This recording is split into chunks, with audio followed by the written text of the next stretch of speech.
I'm rolling on. You've broken your bow. The following is a presentation of WGAA Sports. Base hit to right field, and the Lady Dogs take the lead. Drag butt down the line. She's going to beat safe. Fly ball deep to left field. Back it goes to the wall. It is a home run. Hit deep to left field. Back it goes to the wall. It is gone. Lady Dawgs softball on your hometown station, WGAA, the Big Double A. This is Cedartown High School Lady Dawgs softball on the Big Double A, WGAA 1340 AM and now at 106.1 FM. Broadcasting online at WGAAradio.com and streaming on the TuneIn Radio app. Let's head down to the field for today's action. Good afternoon and welcome in to another hot afternoon here on the Big Double A. Cedartown High School Lady Dogs softball looking to make it 2 in a row as they play host to the visiting Trion Lady Bulldogs. At this time, we will pause as we listen in for the playing of our national anthem.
Alongside Andrew Carter here on the Cedartown Bulldogs Sports Network, 106.1 FM, AM 1340, Facebook Live, YouTube Live, and the NFHS Network. It is a hot afternoon, 95 degrees, a heat index of 104.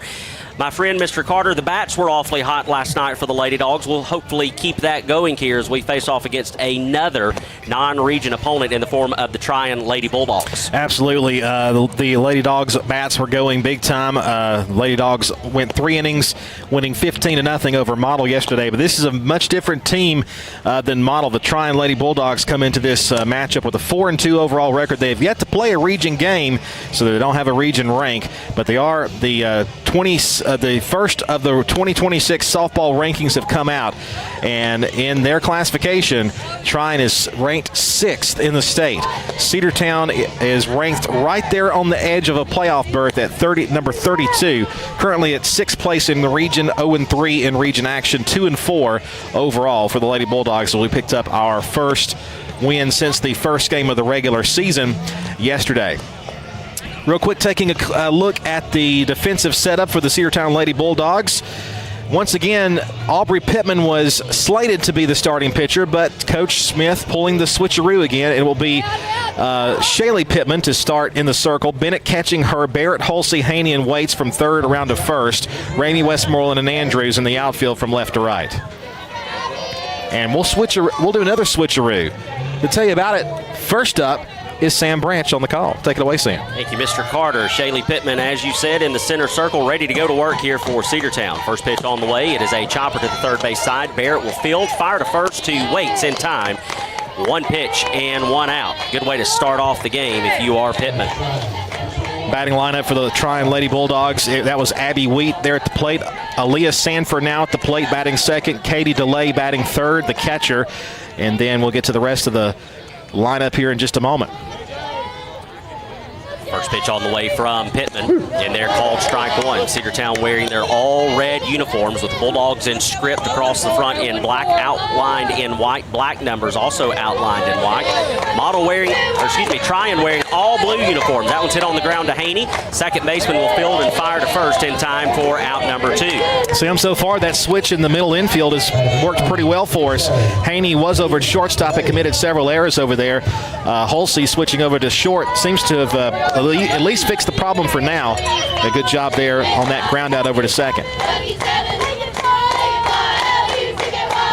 Pitch on the way, cut on and missed from Pittman. That'll take the count to no balls and 1 strike. This is Katie DeLay, the catcher in the box. And the pitch on the way to DeLay. That one is lifted to right center, and that one is going to split the gap and go up against the fence. Westmoreland will field. She's going to fire in the second. A play there, but cannot hang on to it.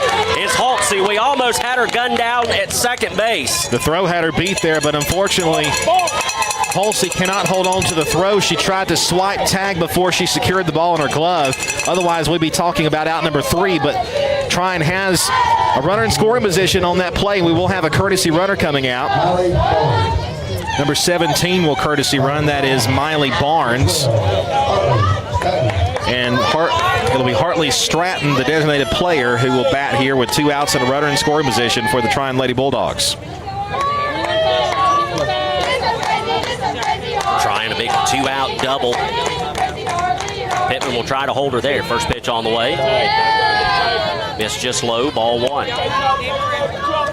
ball, no strikes to count. Pittman toes the rubber. And the pitch on the way. Cut on and missed. Strike 1. That'll even up the count at 1 ball and 1 strike. Stanton, the designated player in the left-handed batter's box. And the 1-1 on the way to her. That one misses outside, ball 2. Count goes to 2 balls and 1 strike. As I said, Trion wearing all blue uniforms with Trion in white in script across the front of the jersey, matching white numbers. 2 balls, 1 strike to count. Pitch on the way from Pittman. That's a chopper right back to the center circle. Pittman will field, fire over to first. The 2-out double does no harm. We'll go to the home half of the first. Cedartown, Trion tied, scoreless. We'll be back after this 60-second break here on the Cedartown Bulldog Sports Network, the Big AA.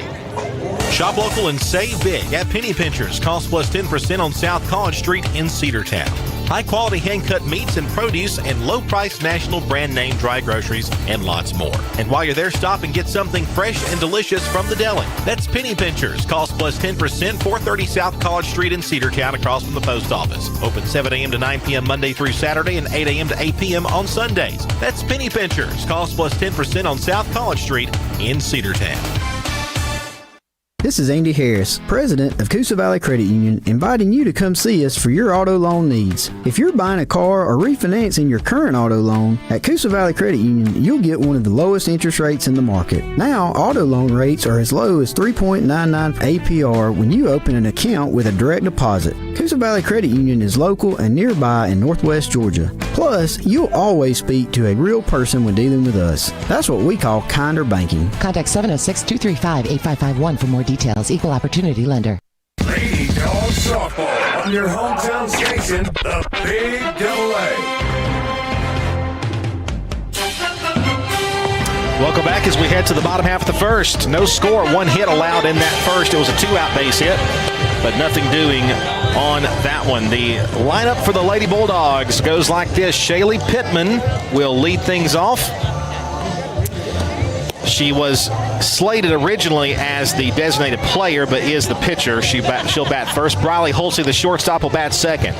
Mary Grace Haney, the second baseman, batting third. The cleanup hitter is the left fielder, Chloe Ramey. Center fielder Mariah Westmoreland will bat fifth. Batting sixth will be Tammy Barrett over at third. Emmeline Waits at first base will bat seventh. Batting eighth is the catcher, Lexi Bennett. And the right fielder, once again getting the start, is Gracie Andrews for the Lady Bulldogs of Cedartown. For the Lady Bulldogs of Trion, Ray pitching, DeLay catching her, Sanford, Wheat, Phillips, and Lively around from third to first. Gable, Morrison, and Williams in the outfield from left to right. Sam Branch with the call. Shaylee Pittman in the box for the first time to lead things off. Pitch on the way to her, taken high and away. Ball one. As we said, Trion comes into this afternoon's game 4-2 on the season. They do have 2 wins against Cedartown region opponents. That pitch is high, ball 2. Picked up a big win over both the Dalton Catamounts and the Cass Colonels earlier this year. 2 balls, no strikes to count on Pittman. The pitch on the way to her. That's lifted foul back behind the press box. That'll take the count to 2 balls and 1 strike. Hit something. I thought that was a sound effect for a moment. It was so loud. 2 balls, 1 strike to count on Cedartown's pitcher, Shaylee Pittman. And the pitch on the way to her. That one's hit on the ground, and that'll get through the right side. And Pittman will be aboard with a leadoff single. Split the gap between first and second. Good way to get things started for Pittman. This is going to bring up Riley Holtzy.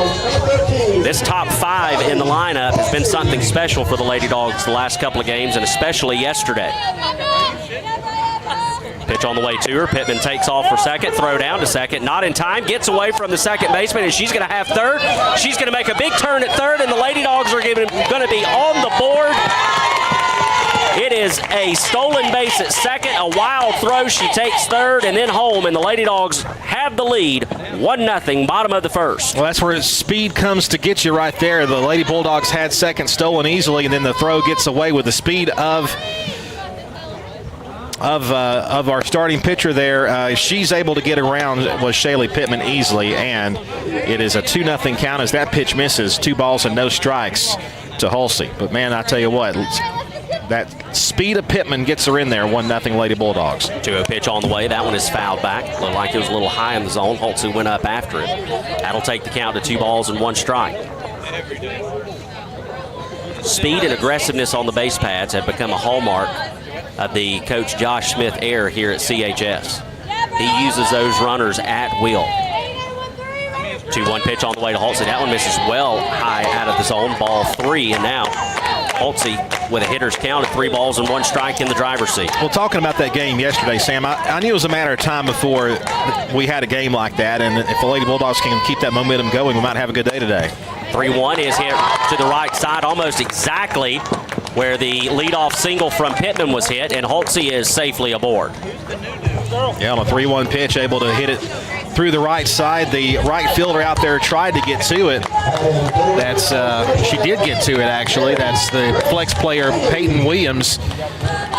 Tried to make it a 9-3 play, but again, she beats it out. So that'll bring up Haney. Haney comes into the box, runner on, nobody out. That one's in the dirt, gets away from the catcher, and Holtzy will easily take second and takes a big turn, but will hold there. Time called by the catcher, and they're going to bring the infield in and have a talk. Back-to-back singles for the Lady Dogs to start things off here in the bottom half of the first inning. Both of them have been hit to the right side. Trion seems to have settled the matter at hand, and then we'll go back to work.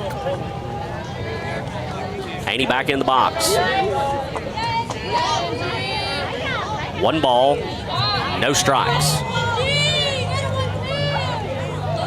Pitch on the way, shows bunt, takes a strike. They throw down to second, and it gets away again, and Holtzy is able to steal third on that play. Well, that was a good piece of running there. I mean, had the ball been on time, they might have had her in a rundown, but she saw that the ball was going to bounce up there, took off toward third, and they had her easily, she steals the bag easily, so she's standing there at third base, and a 1-1 count to Haney. Pitch on the way to Haney, cut on and missed, strike 2. Still nobody out here in the bottom half of the first inning. Cedartown threatening again with that runner over at third. 1-2 the count. Pitch on the way to Haney, misses well upstairs, ball 2. That'll take the count even at 2 balls and 2 strikes. Sam, you excited about tomorrow? Excited, my friend. Not excited about the heat. But other than that, I'm ready to go. That's right. You'll be the only member of the broadcast crew in the heat. Strike 3 called looking outside part of the plate, and that'll be the first out of the inning as Haney is down on strikes, and that'll bring up the cleanup hitter. And that is Chloe Ramey.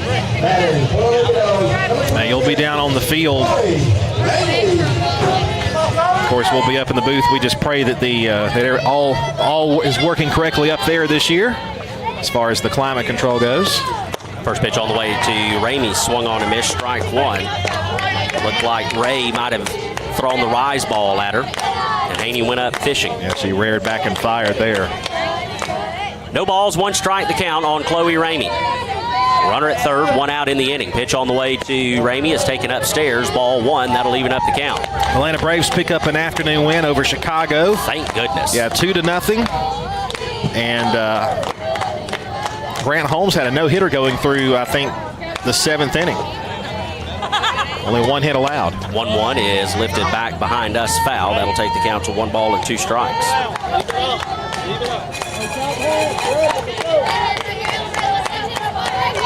Big games all across the state tomorrow night. Of course, Cedartown playing host to Ridgeland. Rockmart Yellow Jackets on the road at Dalton. That's one to keep an eye on. The Carrollton Trojans will take on the Rome Wolves. That's another one to keep an eye on. The 1-2 misses low and in, ball 2. That'll even up the count.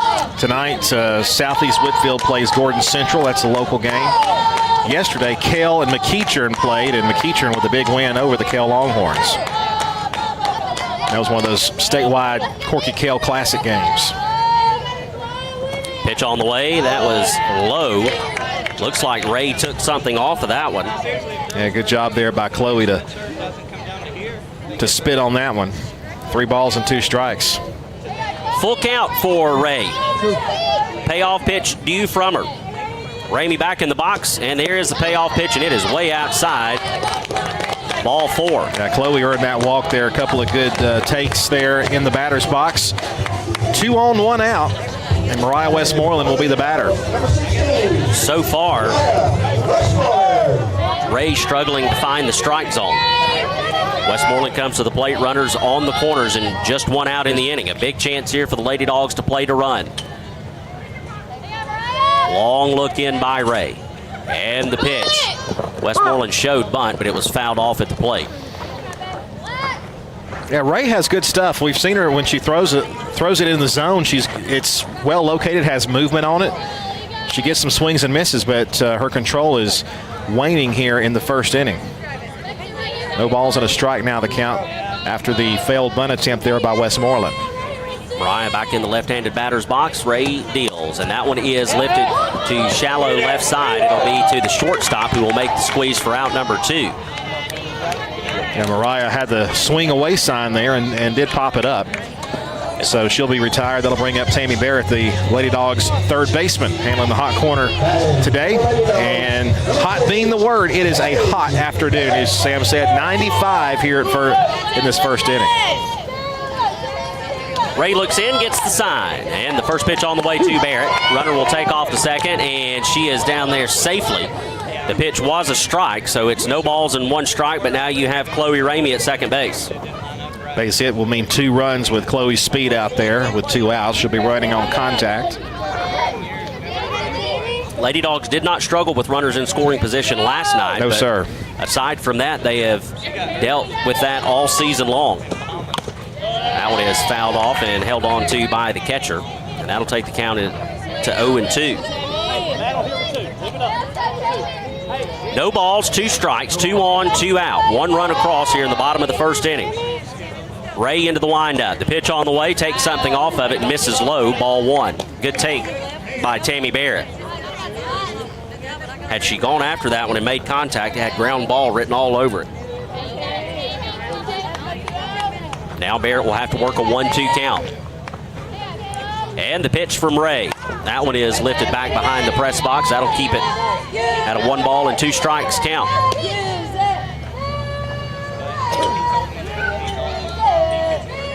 Riley Holtze, your lead runner at third, got aboard with a single. And the pitch on the way to Barrett. Grounded down the third base side, but foul. Coach Smith tries to handle the hot shot and fails miserably. Gets a little bit of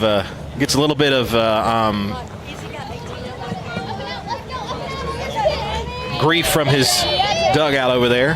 1-2 on the way to Barrett, taken outside, ball 2. So That evens up the count, 2 balls and 2 strikes.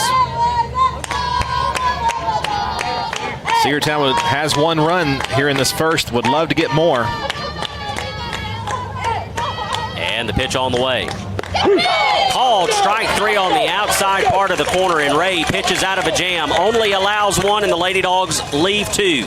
We'll go to the top of the second. Cedartown up 1-0 back after this 60-second break here on the Cedartown Bulldogs Sports Network, the Big AA. Bradford's Drug Store in Cedartown is your locally owned and operated good neighbor pharmacy.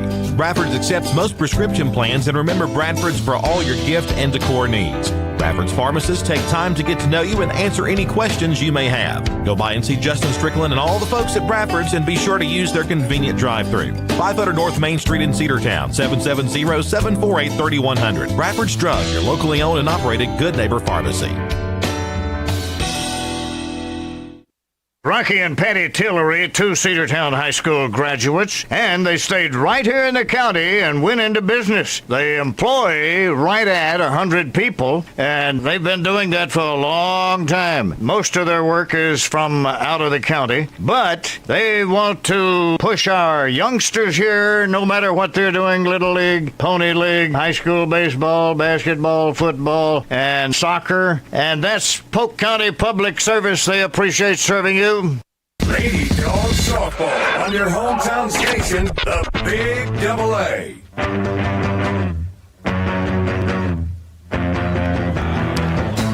One inning in the books. It's a 1-0 lead for Cedartown. 2 hits in that inning. The bottom half of the first left 2 on. The Trion Lady Bulldogs will bring 5, 6, and 7 due up. It'll be the pitcher Ella Ray, followed by Stella Morrison, the center fielder, and the left fielder Avery Gable against Shaylee Pittman in the circle. And I believe we got some dirt in the eye. Dirt in the eye. I was going to say either dirt in the eye or the heat is affecting us a little bit more, but it looks like to be dirt in the eye of the starting pitcher, Ella Ray. And at the groundbreaking today, I got a little dirt in my eye. Yeah, you did.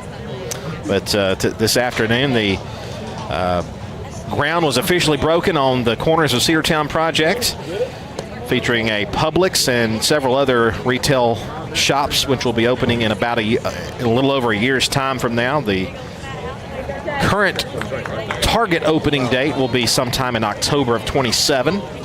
Weather permitting. Weather permitting. That's the story of our lives, isn't it, though? But a very nice ceremony there, and excited for that project. Ray climbs in the box, ready to go. Pitcher on pitcher here. Pittman deals, and that one misses maybe a little inside, maybe also a little up. Ball 1. Yeah, it was kind of in on her elbows there. Good take there by Ray. 1 ball, no strikes to count. Pittman consults the wristband. And the pitch.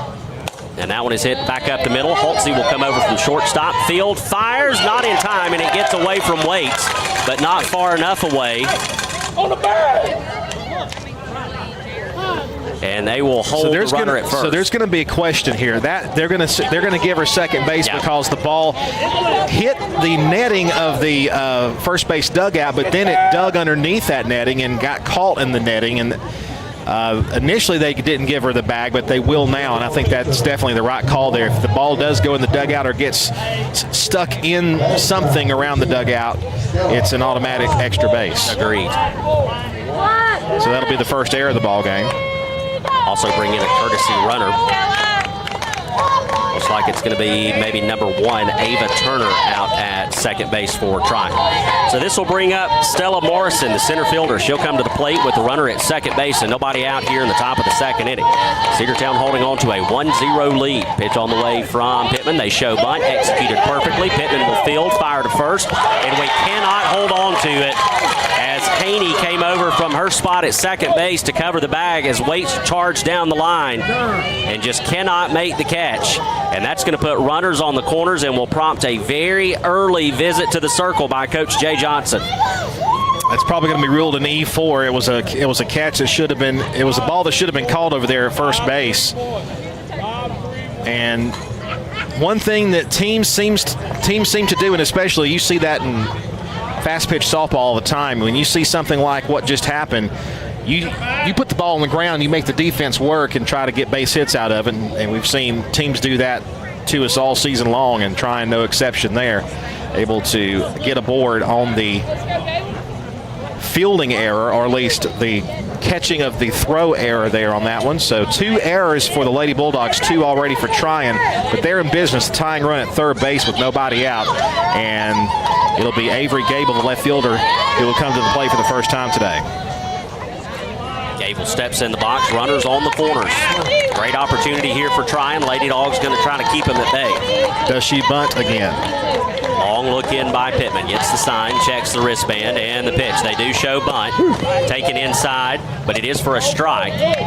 They threw to the shortstop, Haltsey there. And they just conceded the bag to Morrison, who moves over to second, and now Trion with runners at second and third. That was more of a delay steal to see if they would commit, and we did throw to the shortstop there off of the bag to keep the runner at third, and that's what that was all about. Pitch on the way from Pittman's fouled off down the first base side. That'll take the count to no balls and 2 strikes. Well, that took the first base coach out of her box. That was a line drive whizzed right past her. That's one that you probably hear but not see until it gets past you.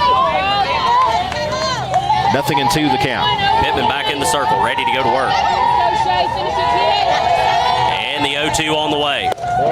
This is outside, ball 1. Not a bad pitch. Go over there to see if you can get a swing. Good take there by Gable. 1 ball, no strikes to count. Gable back in the box. 1 ball, 2 strikes. Pitch on the way. Strike 3 called. And that'll be the first out of the inning. And that's a clutch strikeout there by Shaylee Pittman. That's her first strikeout, and it was a big one. So that'll bring up Lively.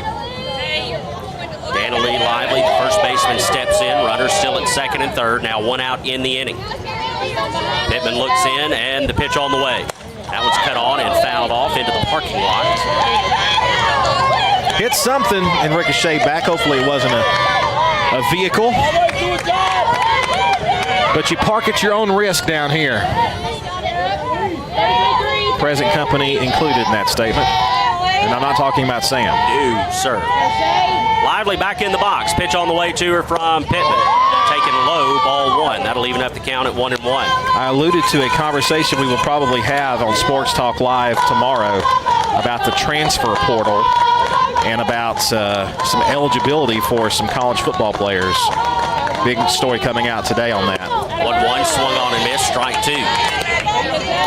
Or it actually came out yesterday. On another court injunction. Courts getting themselves involved in sports, this time at the collegiate level. 1 ball, 2 strikes to count. Pitch on the way. That is lifted to the right side. That's going to plate a couple of runs. Andrews will go over and field, fires into second, but not nearly in time to turn around and make a relay throw to home. And Trion strikes for 2 and takes a 2-1 lead here in the top of the second inning. Well, that's Trion taking advantage of Cedartown mistakes there. Both of those base runners via the 2 errors. That'll be unearned runs for Shaylee Pittman, but a solid piece of hitting there by Gable. That'll bring up the first baseman, Danilee Lively, with a runner on and only 1 out. For Trion, that is their second hit and 2 runs. 31-3. Pittman in the circle. Hits the sign. And the pitch is on the way. And they're called strike 1. We've talked about how important it is for not just Pittman, but for any pitcher to get off ahead in the count. And we know for a fact that Pittman works much better when she's in control. Gets the first strike, see if she can follow it up here. Instead, she goes inside. That'll back her off the plate and takes the count to 1 ball and 1 strike. I'll tell you, when that ball left her hand, I didn't expect it to go that direction. I thought it was going to be on the outer part of the plate, but instead it buzzed her inside. 1 ball, 1 strike. Pitch on the way. That one is hit right into the Trion dugout. Somebody might have got hit. Somebody definitely got plunked. And they are going to check on that player.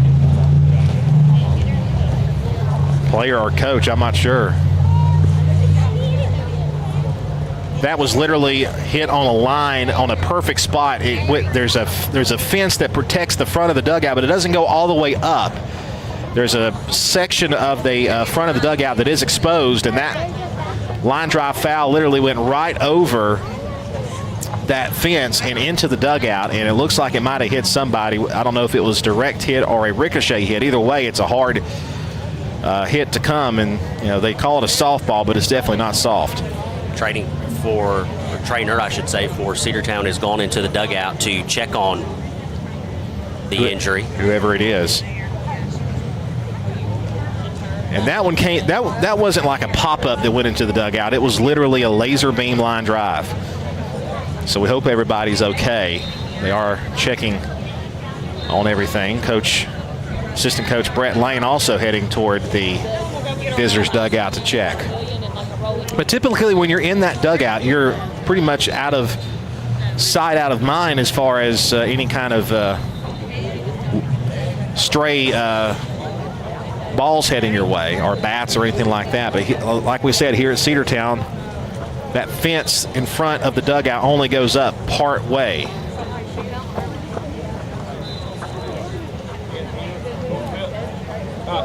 So Coach Lane, as well as the training staff, going to come out of the dugout. So does the Trion third base coach, and he's ready to go.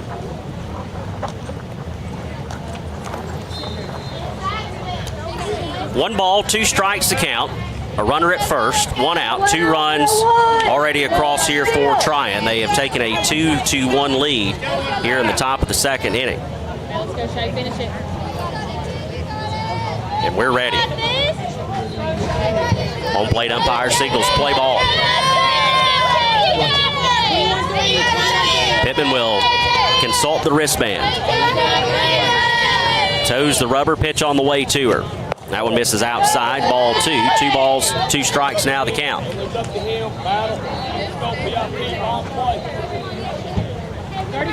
34-4. Get out there, let's go. Phillips back into the box, ready to go to work. Here comes the 2-2 from Pittman. Runner takes off, and that one is fouled back.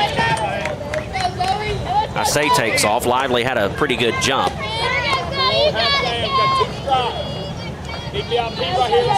So the count remains 2-2. Pittman again checks the wristband. And the pitch on the way to her. That one is lifted to center field. It's going to be a play for Westmoreland. She will come in and make the grab for out number 2. So a shallow pop out to center will retire Phillips. And now we'll go to number 29, Abby Wheat. Back to the top of the order for Trion. Yeah, Wheat her last time up, 0 for 1. That one is lifted foul out of play down the first base side. She grounded out to third her last time. Pittman a long look in this time. Gets the call in from Coach Jay Johnson. Now she is ready. And the 0-1 on the way. And that one is going to miss and get away from Bennett. Runner will take off to second. And Lexi will put that one in her pocket. Yeah, that was the right decision there not to throw. You weren't going to have any chance to get her as that ball went far away. It hit the knee wall back there and kind of bounced even farther away. So no chance to get the runner. She's going to advance to second base. And the count is even at 1 ball and 1 strike with 2 gone. Pittman the look. And the pitch. Swung on and missed. Strike 2. A filthy pitch there from Shaylee Pittman. That might be one of the best we've seen from her today so far. One of the best we've seen in a couple of games. That had a Wheat all kind of confused. Throw that again. 1 ball, 2 strikes to count. Pittman a strike away from getting out of the inning and stranding the runner. And here's the 1-2, and that is drilled but foul down the left side, and that will reach the restroom facilities. Actually rolls just past and right on the edge of the tall grass over there near where the little tributary is. 1 ball, 2 strikes still to count. The snake pit. Pitch on the way from Pittman. That one misses high, ball 2, and it evens up the count at 2 balls and 2 strikes. Keep winning, T90, keep winning. You can notice if you're watching on Facebook Live or YouTube, Shaylee's senior banner is in the background of our outfield shot. Here comes the 2-2 pitch on the way from Pittman. In there, called strike 3, and that'll do it for the top of the second inning, but not before Trion plates 2 and takes a 1-run lead. We'll go to the home half of the second. We'll be back after this 60-second timeout here on the Cedartown Bulldogs Sports Network, the Big Double A. Cedartown Automotive is your one-stop for all your automotive needs. For oil changes, new tires, or tire repair, brake work, tune-ups, air conditioner service, or repair, think of Cedartown Automotive. Cedartown Automotive is a longtime supporter of Cedartown High School athletics here on WGAA. Cedartown Automotive on East Avenue in Cedartown. Give them a call today at 770-749-5040 or stop by their beautiful location for fast and friendly service. And all the folks at Cedartown Automotive say, go Dogs! Have you been to Croker's Hardware and Supply lately? Croker's is the place to find everything you need, from boots to fencing, from plumbing supplies to wood and gas stove fittings, everything, even paint and flooring. Whether you're building or repairing, everything you need is right here at Croker's Hardware on East Avenue. Name brands galore right here in your back door. Orca and Yeti coolers and tumblers, case knives, native eyewear, buck stove grills, and more. At Croker's, you can find everything. Go by and see the friendly staff there at 1192 Rockmart Highway. That's Croker's Hardware in Cedartown. Lady Dawgs softball on your hometown station, the Big Double A. Inning and a half in the books. It's a 2-1 lead for Trion. 2 runs, 2 hits, 2 errors for Trion. 1 run, 2 hits, 2 errors for Cedartown. Lady Dogs had a chance to score some more runs in the first inning. They had 2 on in scoring position, but could not bring them across, and we'll hope for better results here. As we see 7, 8, and 9 in the lineup, it'll be Emmeline Waits, Lexi Bennett, and Gracie Andrews due up here in the home half of the second. Cedartown and Trion, a battle of Bulldogs here. 1 red, 1 blue. Waits is ready to go. 7, 8, and 9 due up. Lady Dogs picking up a single run in the first inning. Trion answered with 2 in the top of the second, and that's where we stand. First pitch on the way to Waits. Misses high and away, ball 1. It seems like, minus a few pitches that have been in the dirt, when Ray misses, that's where she's missing, is high and away from these right-handed hitters. The 1-0 on the way. Again, that one up in the zone, ball 2. I guess the good thing for the Lady Dogs is a lot of these are not even borderline pitches that she's missing. They're pretty elevated. 2-0. That one again misses high, ball 3. Oh, sorry. I didn't hit the button in time. He tried. I tried. You know, man, I tried. Professionals actually have their own mute button on their own mics, but we don't have that here. 3-0 in there, called strike 1. That one snuck up on me.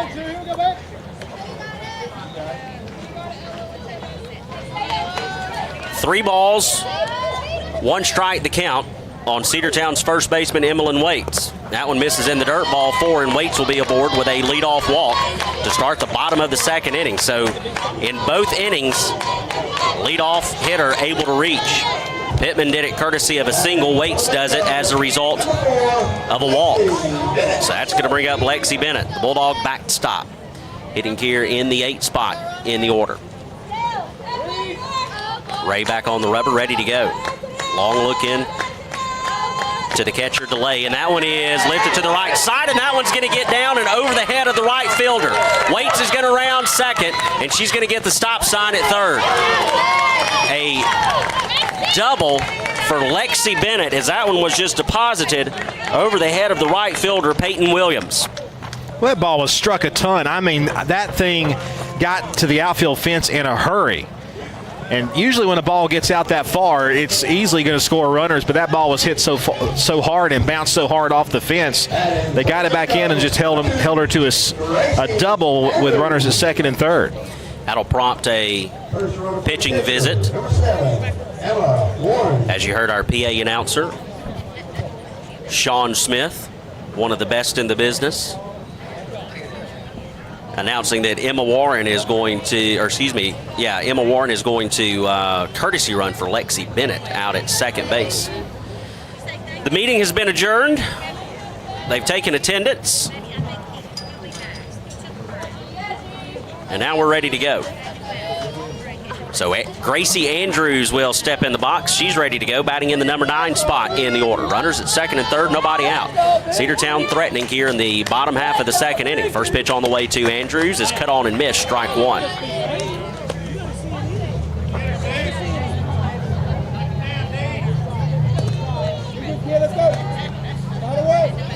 Andrews back in the box.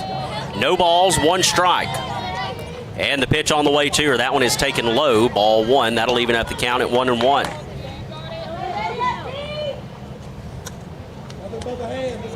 Shaylee Pittman waiting on deck. She is 1 for 1 and would later come around to score a run for the Lady Dogs. Pitch on the way to Andrews, misses high and away, ball 2. So quickly a 2-ball, 1 strike count for Andrews as Ray continues to struggle to find the strike zone. Andrews back in the box.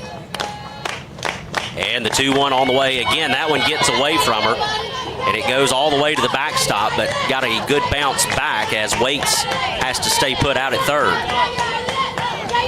So Andrews has a 3-1 count. Ray takes a little bit of a breather. Dries her hand off and is ready to go. The 3-1 on the way, rolls up in there, and Andrews is going to jog down to first base. And it's going to be the second walk in the inning issued by Ray, and the bases are going to be loaded for one of the better bats in the lineup in the form of Shaylee Pittman. You know that Pittman can produce. She led the game off with a single to the right side. They will bring all of the infielders in. Going to try to have a play at the plate. If she can hit it hard enough, she can get it over these infielders pretty easy. Pitch on the way, rolled up in there, ball 1.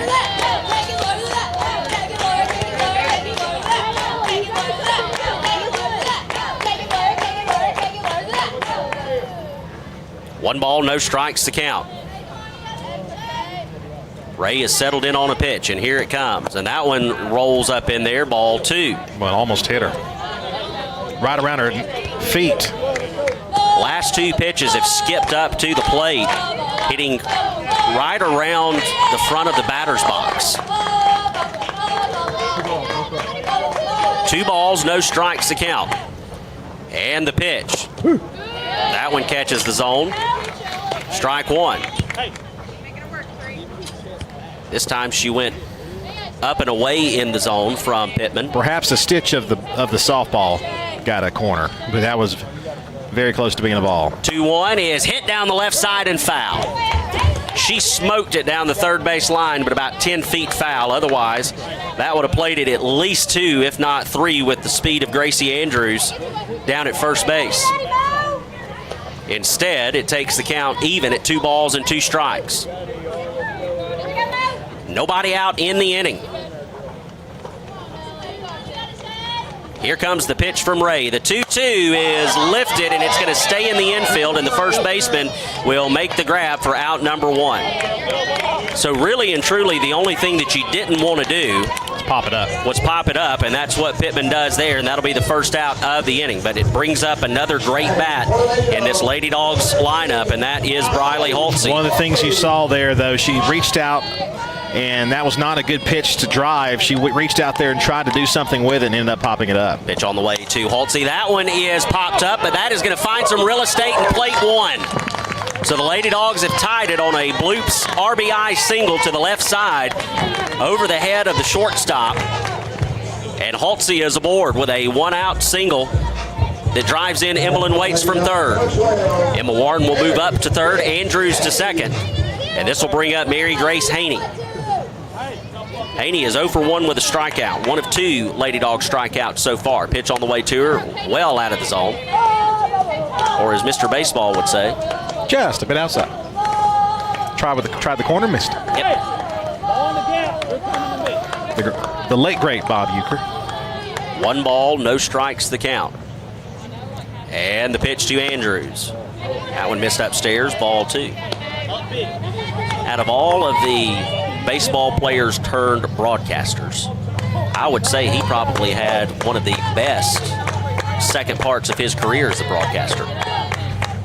The 2-0 on the way, and they're called strike 1. Now, there have been a lot of good ones. Well, I think the Joe Simpson, Don Sutton. Well, the self-deprecating humor is what made him so special. And you can ask him, well, you can't ask him now, he's gone, but in interviews, in fact, his Hall of Fame speech when he was inducted to the Hall of Fame as a broadcaster, he made jokes and was talking about how terrible of a player he was. He actually played for the Atlanta Braves in the mid-'60s and ended his career with St. Louis.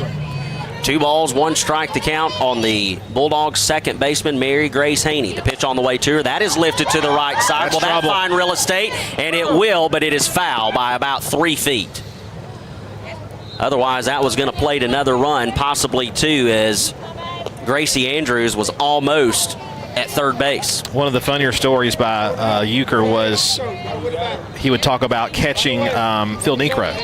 And he said, the trick to it is knowing when to jump up and run back to the backstop. Absolutely. 2 balls, 2 strikes, the pitch on the way, and she swung on a bad pitch.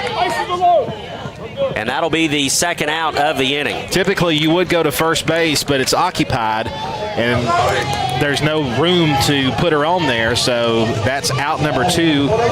She can't get on board, and it's going to be up to Chloe Ramey if the Lady Dogs can reclaim the lead here. We've tied the game here, and now there's 2 outs, bases still loaded. Great opportunity for the Lady Dogs. Here comes the pitch to Ramey. That misses upstairs, ball 1. 1 ball, no strikes. I don't know if there is a better bat to be at the plate in this type of situation. I know it's only the bottom of the second, but 2 outs, bases loaded, tie ball game. 2-2, and you got number 2-2 at the plate. Pitch on the way to her, and that is lifted. Will there be a play for the shortstop? Yes, she will make it, as she had to navigate around the field umpire, but she's there for the squeeze, and the Lady Dogs will leave the bases loaded. They strike for 1 and tie it. It's a 2-2 game. We'll head to the top of the third back after this 60-second break here on the Cedartown Bulldog Sports Network. Looking for a good used vehicle? Don't go out of town. Come see the folks at Dingler Motor Company, 526 North Main Street. Bad credit, no problem. Dingler Motor Company can get you back on the road in no time with their in-house financing. Top quality pre-owned late model cars, trucks, and SUVs. Stop by and check out their wide selection at 526 North Main Street across from Livewire Surplus. Call them at 770-748-0906. Search them on Facebook at Dingler Motor Co. That's Dingler Motor Company. Cedar Valley Golf Course has been the place to play golf in Cedartown and Polk County for 100 years. Locally owned and operated since 1924, Cedar Valley Golf Course offers 18 holes of some of the most beautiful fairways and greens in the area. Cedar Valley Golf Course is a proud supporter of the Cedartown High School Bulldogs and the greater Cedartown and Polk County region. Call today for tee time, 770-748-9671. Located just south of Cedartown at 1811 Buckhannon Highway. Cedartown's original golf course celebrating 100 years. Cedar Valley Golf Course. Lady Dogs Softball on your hometown station, the Big Double A. 2 innings in the books. The Cedartown Lady Bulldogs are tied 2-2. 2 runs, 2 hits, 2 errors for Trion. 2 runs, 4 hits, 2 errors for the Lady Bulldogs. Cedartown able to tie the ball game up in the bottom half of the second inning. It'll be 2, 3, and 4 due up after the water break. It'll be Ayla Sanford, Katie DeLay, and Hartley Staton due up after the break here. Of course, the wet bulb, I'm sure, is going nuts today because of the high humidity and temperatures. It is currently, 93 degrees with a heat index over 100 right now. Shaylee Pittman is heading out to the circle now. And now the rest of the defense will follow. Along with Sam Branch, Andrew Carter with you here on the Cedartown Bulldog Sports Network. It appears that our leak may have returned. I see that. If you remember, a couple of years ago. Now, they did spray the infield earlier. But that is right where that leak was. The ground is is a little bit damp. I think it was 2 years ago. Mm-hmm. Shaylee continuing her warm-up tosses. Giving her a few extra minutes. course, don't forget the Cedartown Bulldogs football team will be in action tomorrow. Season opener as Cedartown welcomes the Ridgeland Panthers. Other area action, Rockmart will be on the road at Dalton. Pepperell goes to Dade County, and Haralson County goes to Alabama to play Sardis High School. That's right. There is a football game in Northwest Georgia in action tonight, Southeast Whitfield and Gordon Central. So it'll be Sanford, DeLay, and Staton here due up in the top of the third inning. Lady Dogs tied 2-2 with the Lady Bulldogs of Trion. And here to tell you all about the action, my good friend and broadcast partner, Mr. Andrew Carter. Thank you, Samuel. Appreciate that. Sanford will lead it off, as you mentioned. She is 0 for 1 in her one appearance at the plate. Shaylee ready to go. The senior deals. And it's lined down the right side. That's a fair ball in the right field corner. She will stop, though, as Gracie Andrews got to it quickly and hold her to a single, a leadoff single on the first pitch. We have actually made some adjustments defensively. Emma Warren now playing right field. Chloe Ramey has moved over to center field. Gracie Andrews has moved to left field, and Mariah Westmoreland has come in to play second base. This is probably the third time this season that Coach Smith has pulled Mariah from the outfield and put her in the infield. And then you just play fruit basket turnover with the outfield. Pitch will miss a little bit low, ball one. 1 ball and no strikes to count. 1-0, nobody out here in the top of the third inning. We've seen Chloe Ramey play center field, and she's done a good job. She has done a great job out there for the Lady Dogs. She would be your starting center fielder if not for Mariah Westmoreland, who's been a starter since she's been a freshman. That's fouled off. 1-1 the count.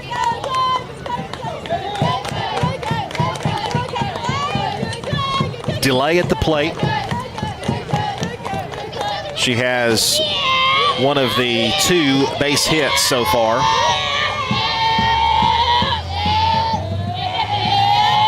A little bit of life coming out of the Trion dugout now. A long time to get that pitch called in from the dugout to Shaylee Pittman. Here's the 1-1 pitch. Missing a little bit low, maybe inside as well, 2-1. You know, I wonder if that is something that Shaylee has had to make some adjustments to, because in seasons past, she likes to work pretty efficiently, and she likes to get that call in and get the pitch thrown. And this season, they've slowed it down a little bit with Coach Jay Johnson coming in as a part of the coaching staff and calling the pitches from the dugout. 2-1 pitch on the way. Line toward third. It was a great stab to throw on to first in time. Great play from Barrett to Waits. Runner will advance to second base, but it was a hard hit ball there that Barrett handled easily. Well, and that's just a good piece of defensive work over at the hot corner. Barrett just put her body in front of it and became a brick wall and was able to make the stop and get the fire over to first. That'll be the first out of the inning, and this is going to bring up, it looks like number 12, Stanton, the designated player. She's 0 for 1 on the day. Staton will take upstairs. 1 ball and no strikes. Sanford, who led off the inning, Sanford at second base. A lot of pitching, of course, is rhythm. Pittman having to make some adjustments to that rhythm. 1-0 pitch is hit to left field and through for a base hit. Stopping at third is Sanford. They're at the corners with 1 out. That was just placed in the perfect spot. Halsey could not get to it. So Sanford now at third, Staton over at first, and this is going to bring up the opposing pitcher, Ella Ray, and it looks like we're going to have a visit from Coach Josh Smith. So he will come out and have a chit-chat. 2-2 tie here in the top of the third inning. Last of 3 consecutive softball games this week. Cedartown returns to region action next week. A big game on the road to start. Got to go to Cartersville. Play the Lady Canes. Their very nice new facility there that we'll get to check out. Yeah, it's going to be in the, of course, that's it's in the same park that they've always been at, Atco Field, or they call it something else. I call it Atco Park. In other words, I don't need to go back to the school like I did during baseball season. Go. Understand. Yeah. Message received. Spring Valley Road, I think. However, there's a lot of time between now and Tuesday. Yes. So there's a good chance that I'm going to forget that. It's a long walk from the parking lot to the field, but apparently they have a brand new turf softball field out there. So looking forward to seeing that on Tuesday. Nice, pretty shiny new press box, too. As well. Hopefully we can get in that. There's a little nub shot to first base that rolls, and did it stay fair? Yes, it did. They do get the out at first. No, they're going to call her safe. They call her safe. The field umpire called her safe over at first. Looked like she was out, Sam. The run scores to give Trion the lead, but the question is the runner out at first? I think she was out, and honestly, that ball stayed on the foul line as it hit the bag at first. So Coach Josh Smith will come out, and he goes to the home plate umpire. They're going to talk about it. And now they're going to have a conference. One thing Coach Smith is very good at, he doesn't let his emotions ride too high about these kind of things. And he gets out there and explains, hey, do you think you had a better look at that? The question also might be, one, was that a fair ball? And two, was the out recorded at first base? I think there's a very good chance that it was a foul ball. I think also there's a very good chance that she was out at first, but just with the view from the field umpire, the home plate umpire, and now he's talking to the Trion head coach, and apparently they're about to overturn this call because he does not like what the home plate umpire is saying.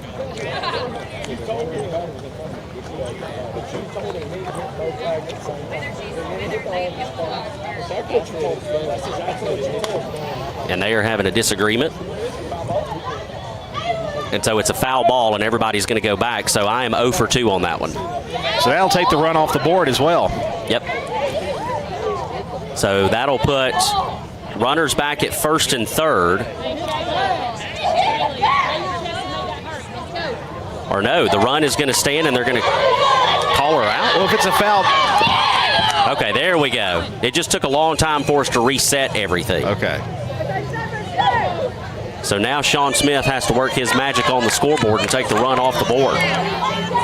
It's not very often you take a run off the board on an overturned call. So that'll reset the runners. It'll be runners at first and third. And I think it's an 0-1 count. It should be an 0-1 count. According to Game Changer, it's 0-1. Yep, 0-1. Just heard the home plate umpire say it. So no balls, 1 strike, the count on Ella Ray, the opposing pitcher, as she'll get back in the box.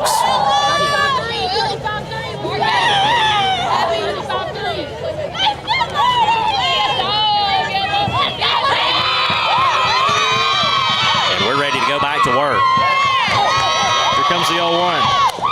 There's another ground ball toward third. That will roll foul, and it's 0-2. Yeah, no doubt about that one. That one was definitely foul, and Tammy Barrett got to it quickly there in foul territory. So the count is no balls and 2 strikes with 1 out.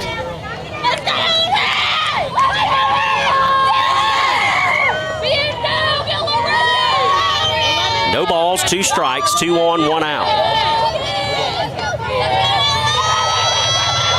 Shaley, the 0-2 pitch. High and away. Throw down to third. The throw gets away, and the run will score anyway. And we've just got to stop this.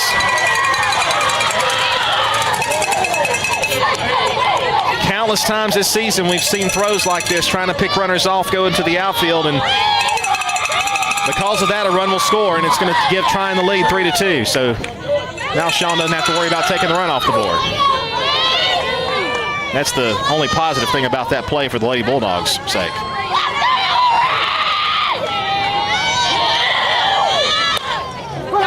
Foul ball at the plate right there, and that'll be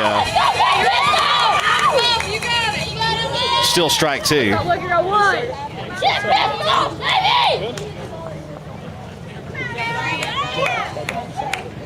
Count is 1-2. Runner from third does come across to score, as we mentioned. And then moving up to second base was Staten.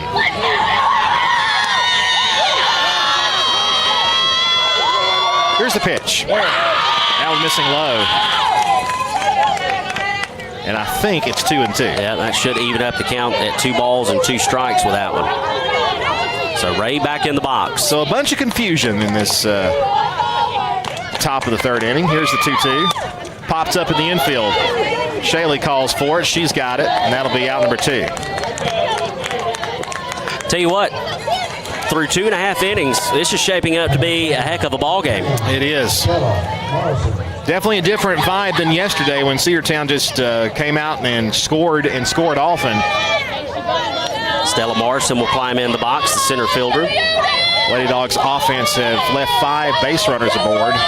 Trion taking the lead here in the inning. Popped up in the infield again, Shaylee calls, and she's got it to end this top half of the third. But a run scores on a throwing error, and we head now to the bottom half of the third. It is Trion 3 and Cedartown 2 back after this 60-second break on the Cedartown Bulldogs Sports Network. Make the right play. Go to Peach State Ford in Cedartown today. Rush to Peach State Ford in Cedartown. Peach State Ford has a championship lineup of new and pre-owned vehicles. Peach State Ford is now open in your backyard. Peach State Ford is proud to be part of your local community. Whether you're waiting for your vehicle to get serviced, picking up a part for your vehicle, or stopping by to check out a new vehicle for yourself, Peach State Ford offers a wide range of amenities to enhance your experience. Peach State Ford in Cedartown, 2076 Rockmart Highway, 770-748-3673. Looking for great deals? Stop by Livewire Surplus, located on North Main Street in Cedartown. They've got everything from tools and generators to patio furniture, lawn mowers, flooring, cleaning supplies, mini splits, and much more. Whether you're tackling a project or upgrading your space, they've got what you need. Come check them out at the store today. You'll never know what you might find. Check them out on Facebook or visit their new website, livewiresurplus.com. That's Livewire Surplus, 546 North Main Street in Cedartown, 678-861-5021. Lady Dogs Softball on your hometown station, the Big Double A. 1 run on 1 error and 1 left aboard. And it is a 3-2 game as Trion takes the lead in the top of the third inning. We'll go to the home half. It looks like the girls are going to get another extended water break in the dugout on this 90-plus degree day with the heat index in the triple digits. Sam Branch alongside Andrew Carter. I almost said DJ Connor back at the studio running the controls, but it's Joseph Bailey. DJ was on my mind for some reason. I guess because I saw DJ today. Yeah, because he works in the same building you work in. That's right. Absolutely. Different floor. Different floor. He's on the first floor. I'm on the second floor now. They keep you out of sight and out of mind. That's right? The best way to do it. Yep. Cedartown High School Lady Dogs softball here on the Cedartown Bulldogs Sports Network, 106.1 FM, AM 1340. Of course, across our social media platforms, Facebook Live, YouTube Live, as well as the NFHS Network. And now, TuneIn Radio is back up as of today. I know a lot of people that are going to be happy about that. As of today, we including my brother. Yes, and we took care of everything, and you can now listen to us on the internet 24/7. Love to see that. Buddy, that was an ordeal. I bet it was. It was an ordeal to get everything back up and going, but we finally did, and we are pleased as punch. Absolutely. So for our listeners out there that enjoy listening to us via TuneIn when you're out of radio signal, you are back in action, baby, and we appreciate your support of the Big Double A listening even outside of our broadcast zones. Of course, we appreciate all of our listeners and viewers across Facebook Live as well as YouTube Live. Also appreciate all of our sponsors that have come on for the 2026-2027 Cedartown High School sports year. There's still time to sponsor, though. If you want to be a partner with the Big Double A, we would love to have you aboard. Our broadcast not only reaches a whole lot of folks, but it supports all of these young athletes. It gives them exposure, gives them opportunities to shine on video. And, you know, one thing that Coach Smith has talked about quite a lot to us off the air is the ability for these players to use our broadcast as recruitment material. They can take that video and they can send that off to different colleges and universities to kind of show off some of their skills and try to use that as a part of their pitch to them, and we appreciate that. So supporting the Big AA doesn't just help pay the bills for us. It also helps support all of these young players, and we love all of our sponsors. We're very grateful for them. And if you want to help in that and partner in supporting these Cedartown Lady Dogs and Bulldogs, get in touch with Andrew Carter and Miss Gail Connor there at the studio during normal business hours. They'd be glad to take care of it. And I'll tell you what, this season we've had probably the best response we've ever had from our sponsors for Lady Dogs softball this season. We're so grateful for that, and thanks to those who have sponsored Lady Dogs softball. Of course, football as well, another great year, great group of businesses taking part, and we can't wait to showcase those sponsors on Friday. Looking forward to being back up the hill in the press box at Doc Ayers Field. Of course, our Sports Talk Live pregame show will be live on Friday at 6 o'clock p.m. We're going to have a bevy of special guests. Our first special guest is going to be our intern, Elliot O'Weger, who is he's got a little bit of football in his blood, wouldn't you say? I would say so. I definitely think he does. It's kind of ironic though. He's got Bama fans in his family. He's got Tennessee fans in his family. Absolutely. And he wants to go to Georgia. Well, I tell you what. Hey, more power to you. More power to him. You go where you want to go. Absolutely. Trion finally back out on the field and warming up. Of course, some other names in the pot this season. I think Drew Robinson might be one. So we will definitely be joined by former player Drew Robinson. Kendrick Sewell is also going to join one of our pregame Sports Talk Live pregame shows. Former offensive coordinator for the Cedartown Bulldogs, as well as the Shorter Hawks, Tony Lundy, is going to join us for a show as well. So super excited about that. We're also going to get... Great Scott, you're killing me. Great Scott. We're also going to get Chief Jamie Newsom in on a broadcast with us as well during that time. We may let Jamie talk a little bit. Maybe a little bit. You know who else would be fun to get on there? Who is that? Josh Smith, our head coach. Absolutely. Down here. Just talking to him in person, he's a guy you just want to, sit down and watch a ball game with or just hang out with. And I'd love to have him on. I know he's busy on Friday nights. A lot of time he works security around the district for Friday night football, and especially for the Rockmart game. All hands are on deck for the Rockmart Cedartown game. Absolutely. It'll be 5, 6, and 7 due up for the Lady Dogs here in the home half of the third inning after the extended water break. Mariah Westmoreland, Tammy Barrett, and Emmeline Waits. Cedartown picked up a single run in the first, a single run in the second. Trion with 2 runs in the second and a run in the top of the third to take a 3-2 lead here into the home half. Mariah she'll foul that one back on the first pitch. It's 0-1. Also have some of our young Cedartown softball players in attendance today in the stands. We welcome them in. Glad they're getting some front row views of what their future looks like. 0-1 on the way. Upstairs. 1-1. Is that the middle school team? I do not think it's the middle school team. It may be a 6th grade team.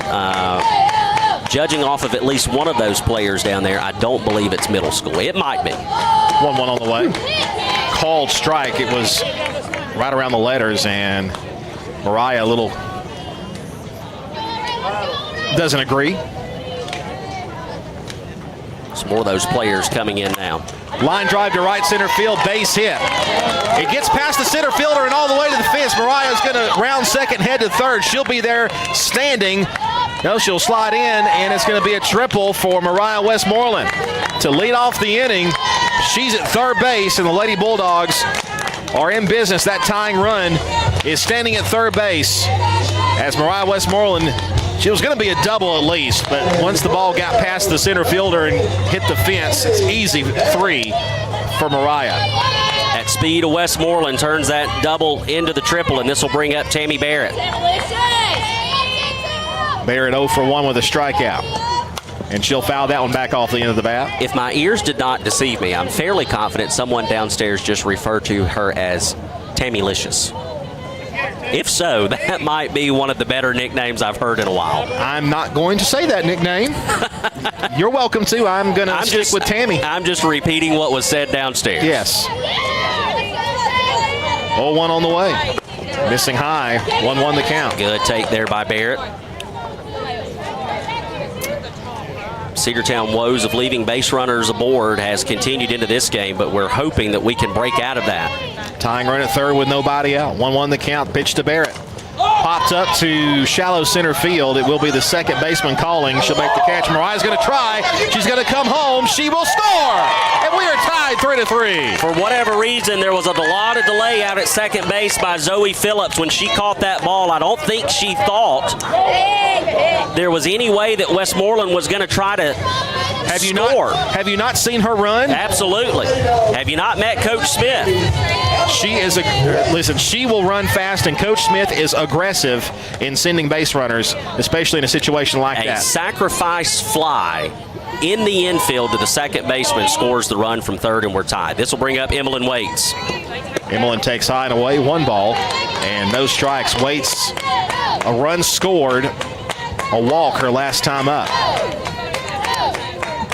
I believe she led off that bottom of the second inning with a walk. That one low and in. It gets away from the catcher. 2 balls and no strikes. Waits showing a lot of patience at the plate. Picked up the walk in her last at bat, and now she's ahead in the count. 2 balls, no strikes here. 2-0 pitch. Hit in the air to right field. It will be playable out there, and the catch will be made by number 23. And that'll be out number 2. Peyton Williams, the right fielder, able to camp out underneath that one and make the squeeze. Waits put a good charge into it, just got a little underneath it, hung it up a little too long. This will bring up Lexi Bennett. Bennett comes to the plate. She is 1 for 1. She had that double in her last plate appearance. Lexi takes a strike that barely painted the outside corner, nothing, and won the count. Lexi started the year a little bit slow at the plate, but she's really picked it up of late and has been a good bat. That one outside, 1-1. Of course, last season in her freshman campaign had really a breakout year. She had several home runs. She's an outstanding softball player. 1-1 on the way to Lexi. That time caught the inside corner, 1-2. There were some rumors last year that she was going to play basketball, and I think her original intention was to play and then got injured and was not able to go for the Lady Dogs basketball team. She'd be great to have. She's just a good athlete all the way around. 1-2 pitch. Tapper foul, kind of defending the plate there. She comes from good stock on her mother's side. Got that Colquitt. Got that Colquitt gene, yeah, absolutely. Hope Aunt Frances is listening and watching in today. Lexi's great grandmother. She is. 88 years young. Still supporting these Lady Dogs. 1-2 pitch. Fouled off. Good hack there to stay alive. And I tell you what, she put a lot of power behind that one, even though it went foul. You could see she reached out and grabbed it. That'll take the count to 1 ball and 2 strikes. Nobody on, 2 out. Cedartown already with a run across to tie this game up at 3 each. I'm sure she comes from good stock on her father's side as well. But that pitch got away from her, misses high, 2 balls and 2 strikes. I can just testify to the Colquitt part. I tell you what, if you never knew any of those Colquitt women, they were some tough ladies. 2-2 pitch, missing away, 3-2. Lexi's great grandfather, Joe, and my grandmother, Catherine, were the babies of those families. Right? Yep. Yeah. They were twins. 3-2 pitch. Tapper back to the circle. Should be an easy play, and it will be in time, and the side is retired. Cedartown, though, does tie the ball game thanks to a triple by Mariah Westmoreland. She's brought home, and we are tied through 3-3. Top of the 4th coming up after this 60-second break on the Cedartown Bulldogs Sports Network. Every great team is built on tradition, trust, and showing up when it matters most. That's the same legacy the Gamage family of Gamage Funeral Home has built both on the field and throughout our community for over 75 years. For generations, they've worn the red and black, cheered on our Bulldogs from the stands, and stood by their side during life's toughest moments. When your family needs compassionate care from people you know and trust, choose Gamage Funeral Home. Gamage Funeral Home, the home of thoughtful service.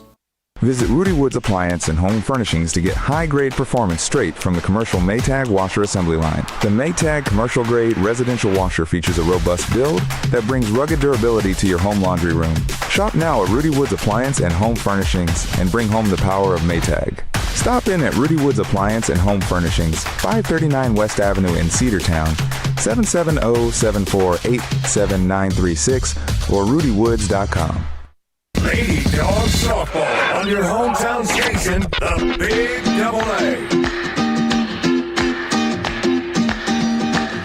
Lady Dogs strike for another run in the bottom of the third inning. They've now plated a single run through 3, and they have tied this contest up with the Trion Lady Bulldogs 3-3 as we head to the top of the 4th inning. Another extended water break between half-inning breaks here for both of these squads. Great job on our umpiring crew to make sure that these girls are staying as hydrated as possible and as cool as possible when you get temperatures up into the triple digits with the heat index. Well, one thing that you have to take into consideration these days that maybe you didn't take into consideration back when you and I were in school, and of course neither one of us played softball or baseball, at least not at the prep level. The only thing I played in high school was Chinese checkers, and I was not very good at it. Well, I played the trombone, so there we go. You're better than me, my friend. Well, the wet bulb is something that has, and again, this is something that is definitely helping our kids, because one thing we've heard a lot of over the last 10 years is kids, who have succumbed to heat stroke and have had cardiac, things come up with the heat and all. So safety first, and I think it's certainly warranted to do here. It's definitely one of those advancements that you can look at and not say, well, back in my day, because really and truly it has been a positive. A lot of times I think we look at innovations and we look at how sporting events and the sport itself is played, how it's moved forward from 20, 30 years ago. Take into consideration, the first one, of course, that comes to mind for me is the pitch clock in Major League Baseball. But you can look at that in particular one here at the high school level especially, and you can say, okay, now that's one I can get behind. Well, the pitch clock, I like it now. I was initially against it. I was too. I really have. I love it. It's made the game move a lot faster, and now you hardly even notice it's there because the players have gotten used to it. Even players like Kenley Jansen, who had that long windup, or even Chris Sell the same way, who they've adapted to it. The universal DH, which originally I was against, I've liked how that's kind of changed the game and kind of evened things out a little bit. I wonder, because Major League Baseball has to keep up with this statistic, but how much they have increased or decreased, I should say, over the years in pitch clock violations as players have become more and more accustomed to that. I'm sure that number has just dropped over the last couple of years. Both head coaches talking, standing just down the first base line. So speaking of innovations and changes in sports, how do you feel and what are your thoughts now that we have seen the ABS system across major leagues? I was adamantly against it before it came, but now, again, after seeing it, I like it. Now, there's some things that need to be improved, like how you initiate a challenge, because there have been several challenges that were tried to have been initiated during a moving play. So say you have a strike, a ball called, and then you throw to first or second base or trying to get a base runner, and you're not able to get that in. There's got to be some other way to get a challenge call in there. But for the most part, I feel like the challenge system has been a good thing for the game. I think the thing that I've been impressed with the most, that I was worried about when they announced that, is how quickly it would happen, because we're all used to college football and professional football, sending it to the booth for a replay review and how long and extensive of a process that can be. Now, I understand they're different because the ABS is running simply off of a computer that watches that pitch come in, and so the results do come out much quicker. But I was just worried about how long that was going to take and what type of rhythm that would throw into the mix as far as, slowing down the game and killing moments of momentum and that kind of stuff, like a challenge in a replay review can do. It takes no more time than stepping out of the batter's box to tie your shoes. Absolutely. And that's one thing I was glad to see as they have been implementing that. So here come the Lady Bulldogs out after the extended break. I think this break was as much for the umpires, I think, as it was for the girls, as they had an extended time to get some H2O in the system and get hydrated and cooled off on this really, really hot day. This might be one of the hottest games so far this season the Lady Dogs have played in. Now, earlier this week when it was like 98, 99 degrees with a heat index over 110, that was on a Monday. And thankfully we didn't have a ball game that day. This day probably a little closer to that as the final warm-up pitch is thrown down to second base, and we are finally ready to go after about a 5-minute intermission here. 3 innings in the book, 3 runs, 4 hits, 3 errors for Trion, 3 runs, 5 hits, and 3 errors for the Lady Bulldogs. Going to have a new batter step into the box. It'll be number 8, Morgan Colbert. So a pinch hitter here to start things off in the top of the 4th inning. Should be 7, 8, and 9 due up. It looks like that Colbert is going to hit in the spot of Avery Gable, the left fielder. First pitch to her will hit her. So sometimes the extended break is great, and other times it may not be. And that time it might be a little rushed there for Shaylee Pittman as she clunks the pinch hitter, and she'll be over at first base, and now she's going to be relieved again. Gable. Yep, so Gable's going to come right back in now. Home plate umpire will make the adjustment on his lineup card. Make sure that the Cedartown dugout is aware of it.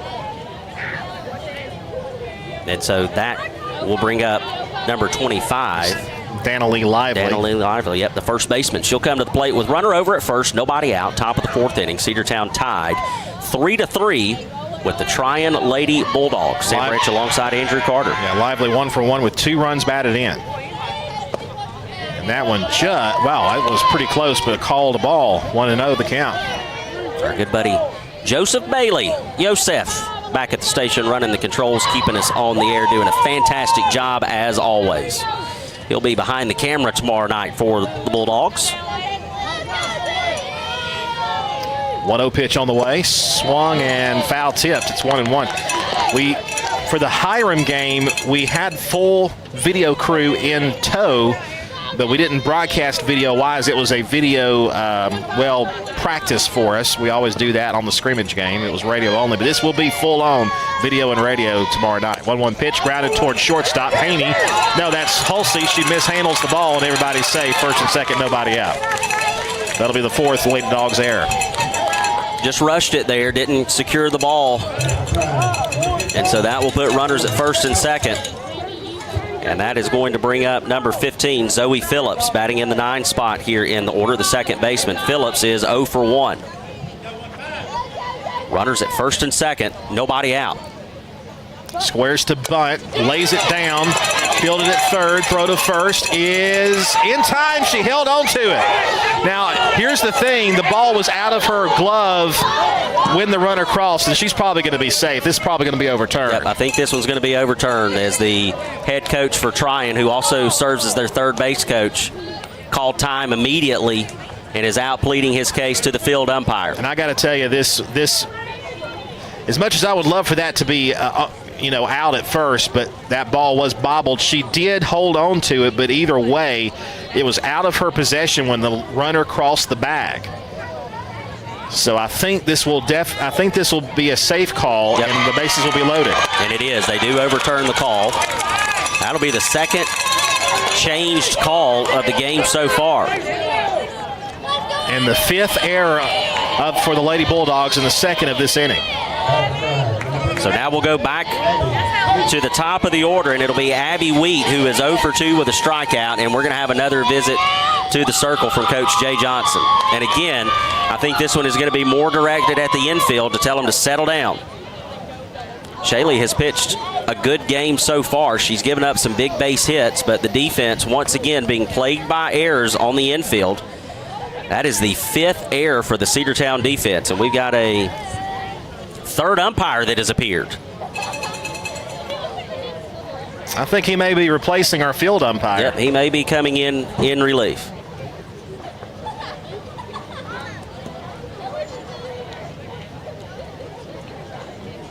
And I can tell you, the field umpire is perspiring. He is soaked in sweat. And he's no spring chicken either. He is not. So he's probably doing the right thing, giving up the spot out there. And our good buddy Chiron Cook is out there in the field, taking over. Bases loaded for Trion. We will have a runner now come in for Gable. So Gable was pinch hit for.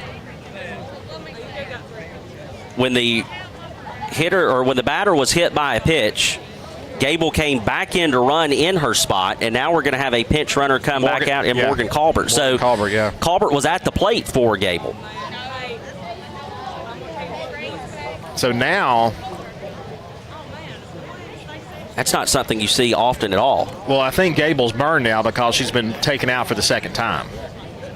Is that right? I would believe so.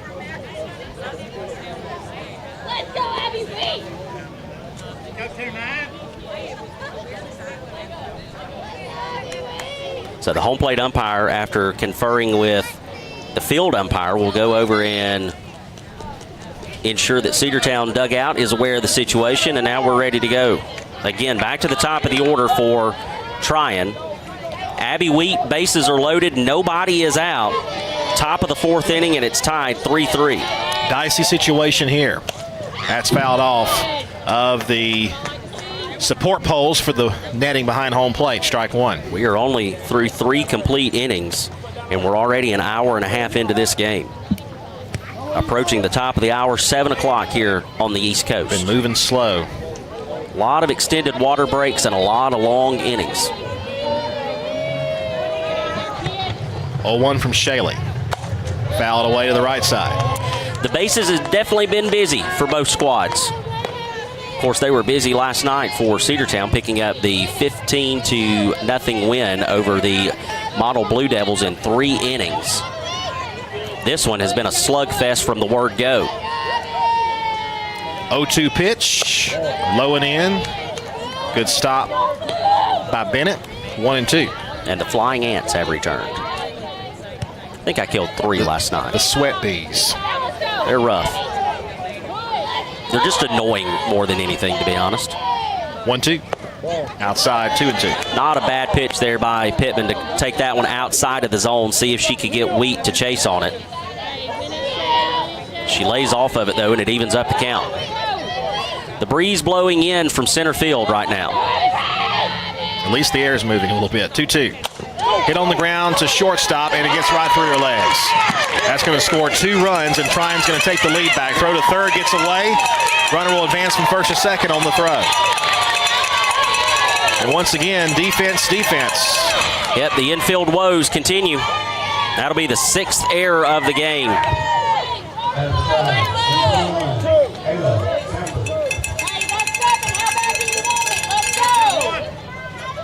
So this is going to bring up number 21, Ayla Sanford, the third baseman.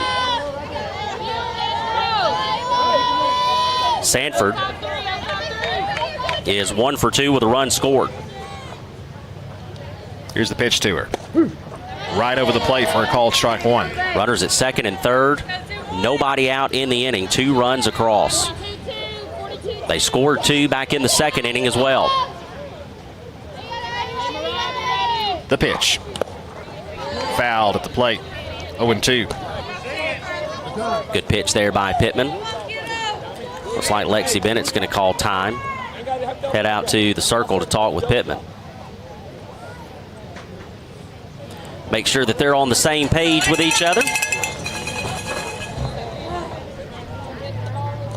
Cowbells are out and about. Yes, they are.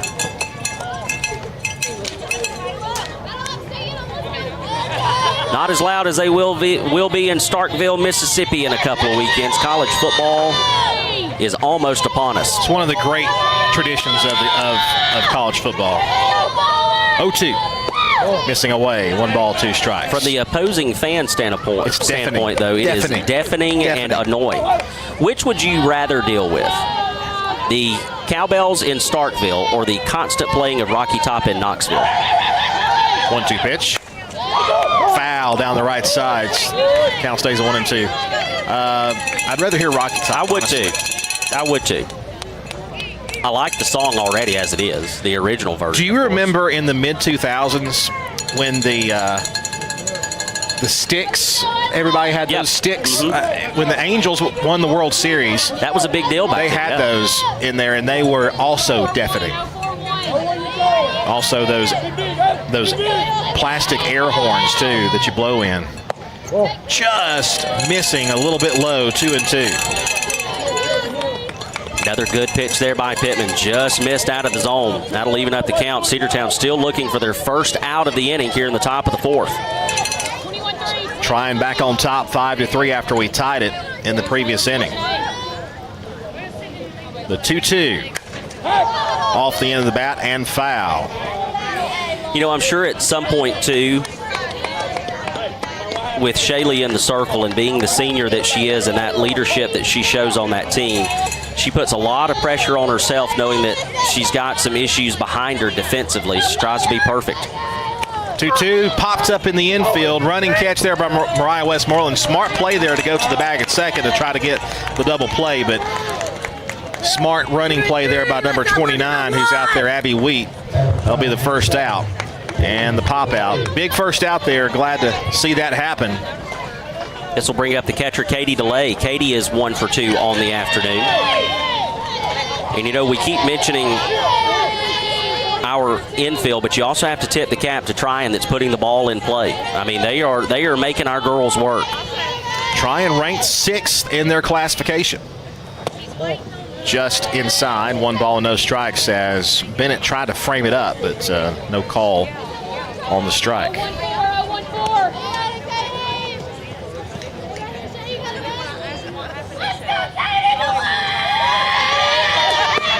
That one also off the plate. 2 balls and no strikes.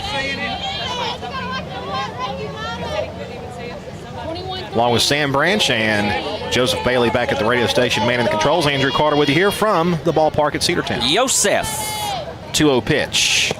There's a call strike inside corner. Good pitch there from Shaylee. Very good pitch. She needed that one, too. You don't want to go down 3-0 on the count against delay.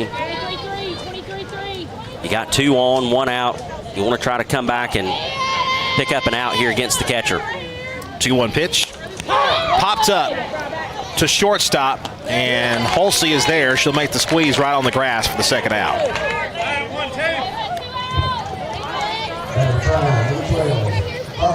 That's a pop-up there, Sam, that can be tricky just because, well, mainly because you're having to backpedal. You have to deal with that lip of the grass where it starts, and it's a little bit of an elevation change. Yes, it is, but Halsey played that one beautifully for the Lady Dogs. That's fouled off, 0-1.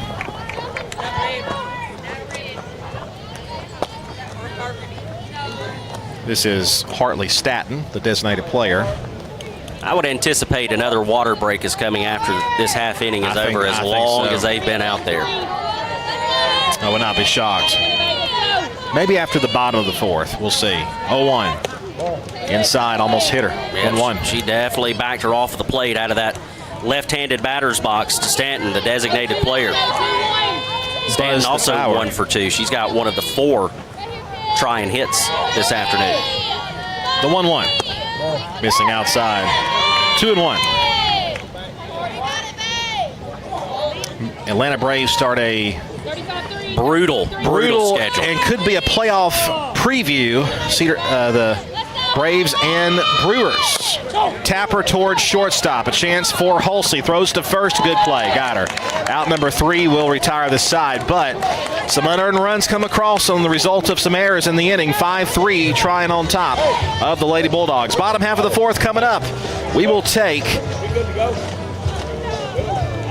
Are they going to put him out there again? Well, I'm waiting to see because I want to see how long of a break we need to take. Yeah, they're going to bring him out there. 60-second break. We'll be back after this with the bottom of the fourth. Shop local and save big at Penny Pinchers. Cost plus 10% on South College Street in Cedartown. High-quality hand-cut meats and produce and low-priced national brand name dry groceries and lots more. And while you're there, stop and get something fresh and delicious from the deli. That's Penny Pinchers. Cost plus 10%, 430 South College Street in Cedartown across from the post office. Open 7 a.m. to 9 p.m. Monday through Saturday and 8 a.m. to 8 p.m. on Sundays. That's Penny Pinchers. Cost plus 10% on South College Street in Cedartown. This is Andy Harris, President of Coosa Valley Credit Union, inviting you to come see us for your auto loan needs. If you're buying a car or refinancing your current auto loan, at Coosa Valley Credit Union, you'll get one of the lowest interest rates in the market. Now, auto loan rates are as low as 3.99 APR when you open an account with a direct deposit. Coosa Valley Credit Union is local and nearby in Northwest Georgia. Plus, you'll always speak to a real person when dealing with us. That's what we call kinder banking. Contact 706-235-8551 for more details. Equal opportunity lender. Lady Dogs Softball on your hometown station, the Big Double A.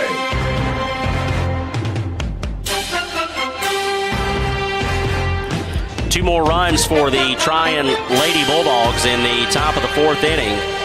Gives them a 2-run lead, 5-3, as we head to the bottom of the fourth inning here from CHS. It will be Gracie Andrews to lead things off, 9-1-2 due up for Cedartown. Coach Brett Lane is going to go out and coach first base. With his sunflower seeds in tow. Absolutely. Coach Lane and Coach Little swap out those responsibilities. Coach Josh Smith, head coach of the Lady Dogs, still over in his position on the third base box. And the pitch will bounce up there, ball one. Of course, Coach Lane and Coach Little, teammates in high school. You know, you were talking about the demeanor of Coach Smith. Coach Lane, a very similar demeanor. Oh, they're cut from the same cloth. Absolutely. 1-0 to Gracie. Inside, ball two.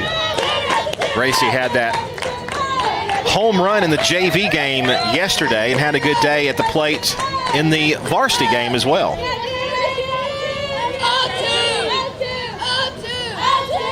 2-0 pitch to Andrews. Line drive left field, base hit. That's going to be played on a hop out there and left. And Gracie Andrews might be earning herself a roster spot on this varsity team. Yeah, she has played extremely well for the Lady Dogs, both defensively and from the plate. She also has run quite a bit. We saw her last year come in as a courtesy runner a few times. And we'll go back to the top of the order to Shaylee Pittman. We'll see if we can utilize that speed in this Lady Dogs lineup. The whole top part of the order has speed. Called strike and some good movement there on the pitch there from Ray. 0-1. Pittman is 1 for 2 on the afternoon with a run scored. Trion 5, Cedartown 3, tying run at the plate. Pitch to Shaylee. Bounced up there. Gracie Andrews taking off for second. There'll be no throw. Andrews had a really good jump over at third. She was already about a third of the way between first and second when that one got away from the catcher delay. You know, speaking of Gracie hit that home run, and they got the home run ball. That's high and away. 2 balls and 1 strike. Her mama got the home run ball, and they got the picture taken, and she was very proud of her. Absolutely. And hey, we are rightly too. so. Absolutely. We've been working together too long. 2-1 pitch, line down the right field line and foul. And Shaylee just missed at least a double and an RBI. 2-2.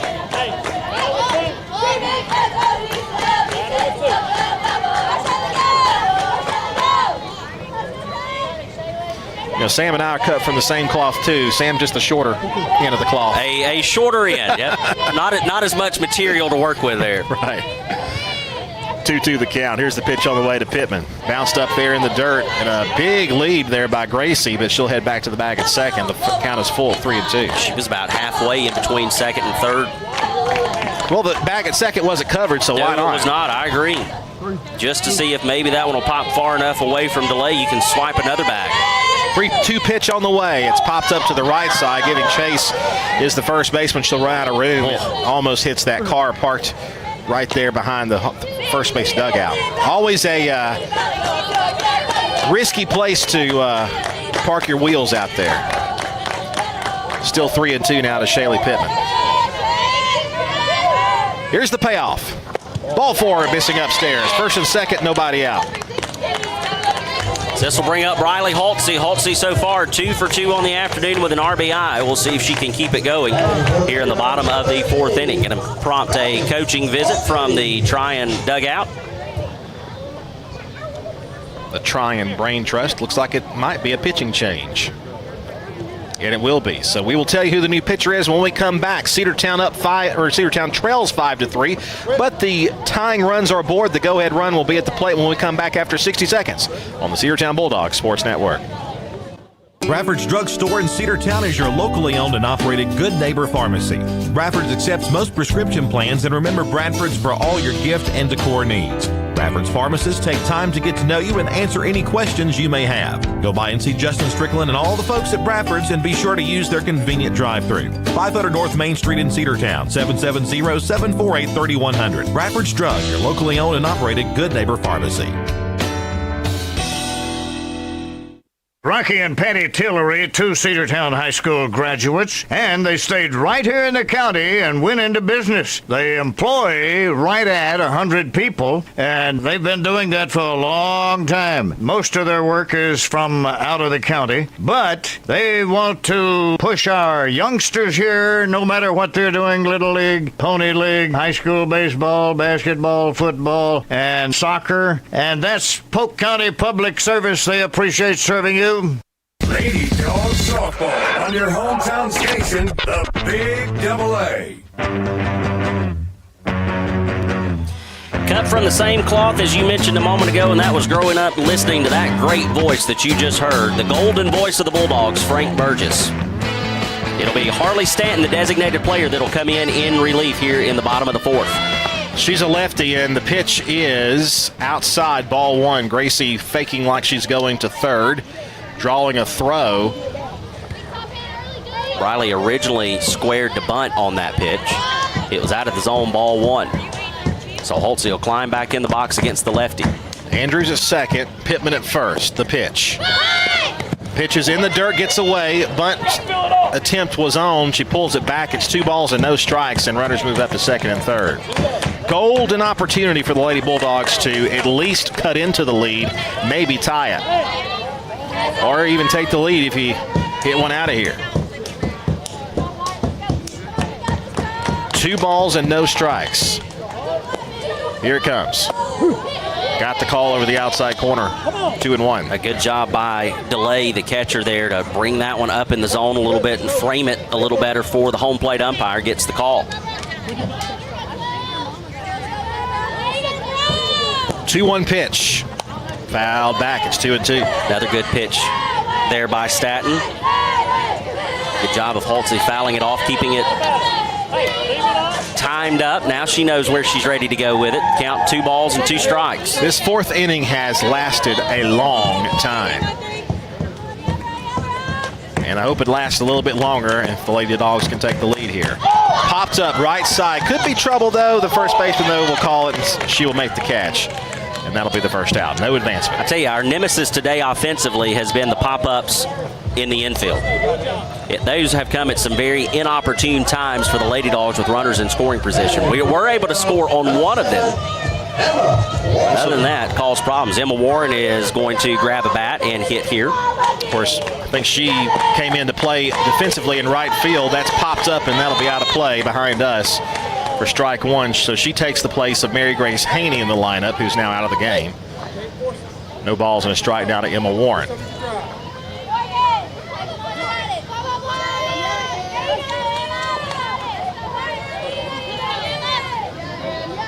0-1 pitch. Got the call over the corner outside. 0-2. Warming up, it looked like that's where she liked to go. A lot of her pitches working away from what would have been the right-handed batter. And that's exactly where she goes against Warren to get the 0-2 call.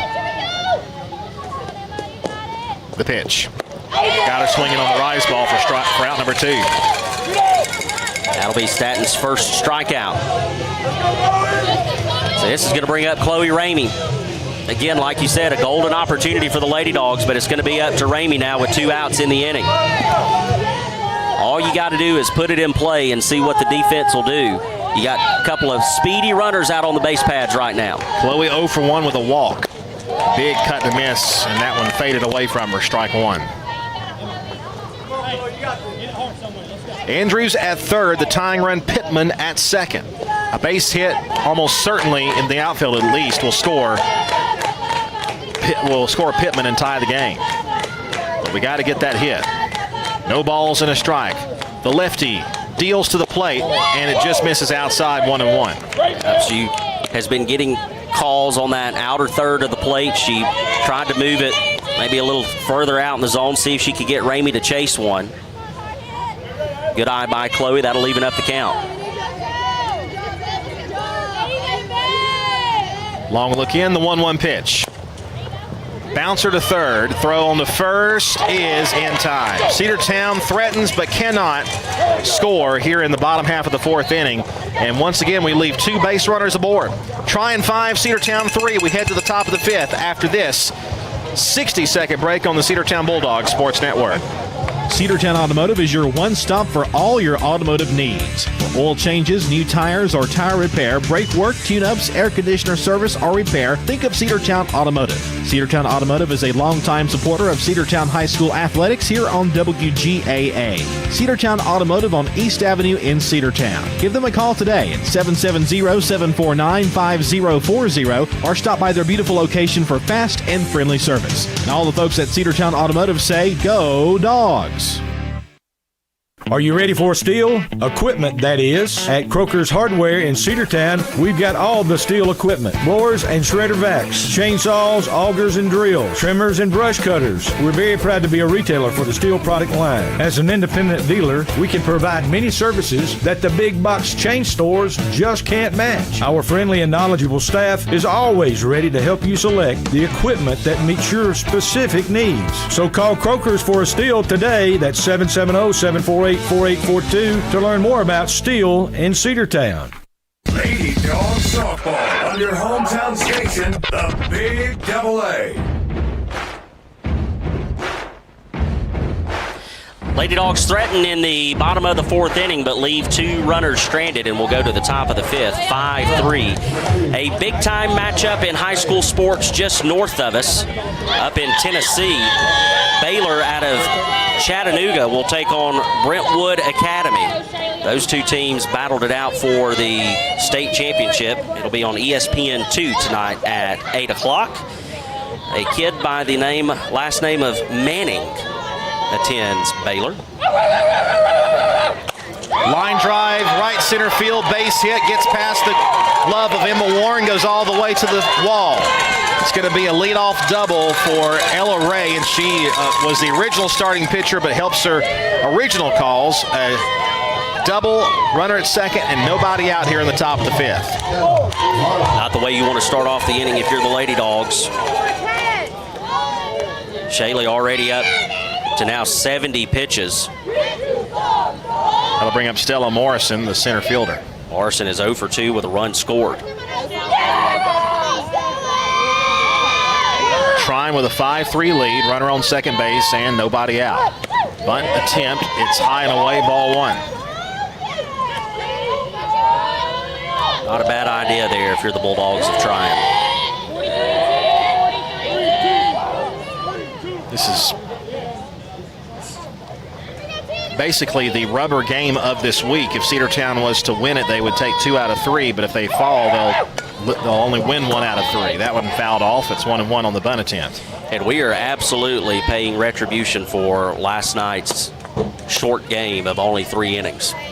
Well, even then, it was a lot cooler yesterday, and the game started later. Yes, it did. Instead, we're about 15 minutes away from the 2-hour mark in this game, and we're here in the 5th inning. Only 4 innings complete.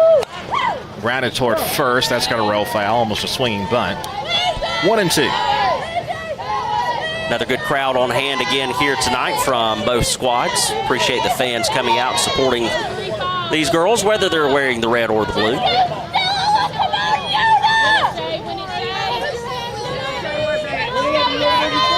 Shaylee looking for her 3rd strikeout here.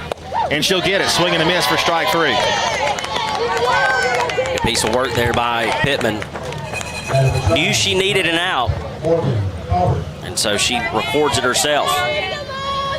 So this is going to bring up number 8, Morgan Colbert. Last time she came to the plate, she was hit by the first pitch that she saw.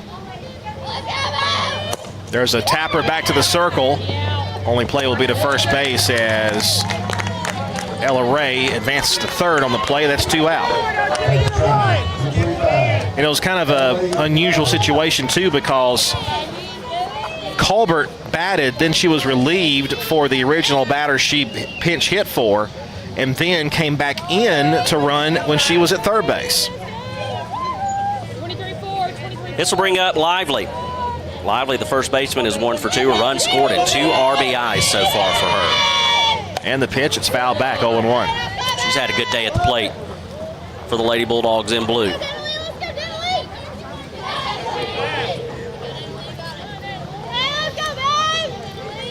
I got to say, Lady Bulldogs with their all red looks great, but that all blue looks good on Trion, too. They got the V-neck and the piping down the right side. That one fouled to the right. It's 0-2. They got that white and blue stripe on the piping on the edge of their sleeves and on their collar.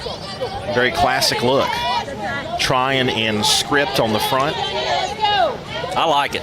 Very conservative look and very classic. We've had 2 nights in a row of some good-looking uniforms from both teams. 0-2 on the way. Hit on the ground to third. A chance from corner to corner, and that will end the inning, and the base runner at second base is left stranded at third. So a great play from Barrett to Waits.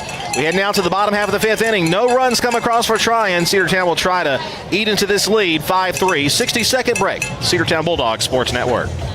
Looking for a good used vehicle? Don't go out of town. Come see the folks at Dingler Motor Company, 526 North Main Street. Bad credit, no problem. Dingler Motor Company can get you back on the road in no time with their in-house financing. Top quality pre-owned late model cars, trucks, and SUVs. Stop by and check out their wide selection at 526 North Main Street across from Livewire Surplus. Call them at 770-748-0906. Search them on Facebook at Dingler Motor Co. That's Dingler Motor Company.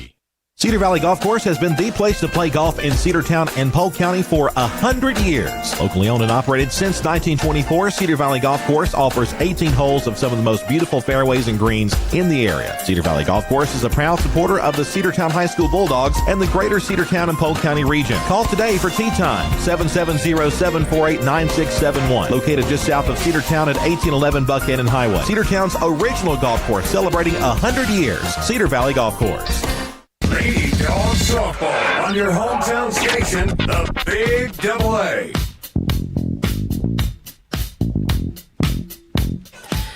A double doesn't come around to hurt the Lady Dogs as we head to the home half of the 5th inning. It's still a 5-3 score here at CHS. Cedartown trails by 2. Trion would strike for 2 runs in the second, 1 run in the third, and 2 runs in the fourth. The Lady Dogs plating a single run across the first 3 innings, and that lands us here in the home half of the 5th. It'll be 5, 6, and 7 due up for the Lady Dogs. Westmoreland, Barrett, and Waits. Mariah so far is 1 for 2 on the night with a run scored. The Lady Dogs had a chance to tie the game, had the tying run in scoring position with less than 2 outs and could not bring them across. So a chance for Cedartown to start over. Left on left matchup here. And that one fouled back to the backstop. This is the first time that Westmoreland has seen Staton, who came in relief of Ray. And the lefty has done a good job in her short work here for the Lady Bulldogs. Westmoreland back in the box, ready to go. Here's the 0-1. Getting in the air down the left side. It's going to be fair. It's going to roll all the way to the fence again. She's already got a triple today, but she's going to hold up and have a double. Mariah Westmoreland, kind of a half swing there. Knocked it over the shortstop and all the way to the fence, and she's got herself a leadoff double. Great base coaching there by Coach Josh Smith. Threw up the stop sign on her. I think Westmoreland was expecting to get the green light around second, but he holds her there. Doesn't want to get her thrown out at third. This will bring up Tammy Barrett. Barrett 0 for 1, but she does have an RBI on her card. That one misses the zone, ball 1. Barrett's played really well over at third base for the Lady Dogs as well defensively this afternoon. Told you, there it is. We're not going to repeat it again. We'll let the fans do it for you. 1-0 pitch, hit on the ground, up the middle, off the glove of the pitcher. They will throw to first, and I think that deflection saved a base hit. I think you're exactly right. When it went off of the glove of Staton, it went right to the shortstop, Abby Wheaton. She was able to gather and fire over to first. Moving over to third base is Westmoreland. That would go in your book as a 1-6-3 putout. And this will bring up Emmeline Waits. Waits a run scored on a walk. She's 0 for 1.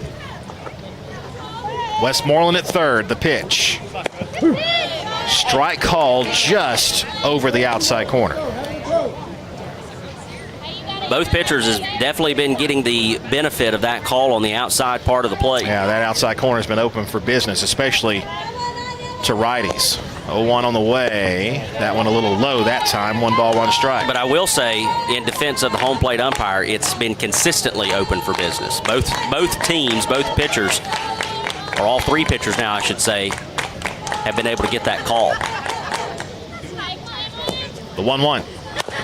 A little tapper. That's going to be a tough play. The second baseman will field and throw. The run will score from third. It's a 5-4 ball game, and there's 2 out. Again, just another good piece of hitting for Waits. It won't count as a hit for, but she does get the RBI. She just puts the ball in play and forces the defense to come up and do something with it. And that'll make it a 1-run game, and it'll bring up Lexi Bennett. Lexi is 1 for 2 on the day. Had a double earlier this afternoon. Lexi, a big cut and a miss way out in front of that one for strike 1. Yeah, Staton definitely took something off of that one, had Bennett confused and just out in front of it. Lexi quickly back in the box, ready to go. Or is she in the box? We never know. That's right. The 0-1 fouled off the netting for strike 2.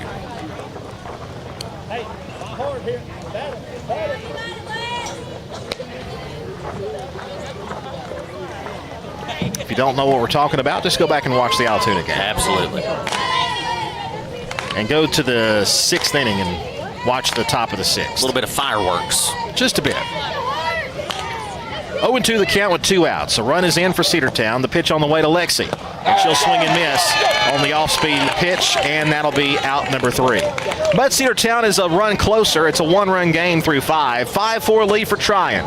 Back after this 60-second break with the top of the 6th after this on the Big Double A.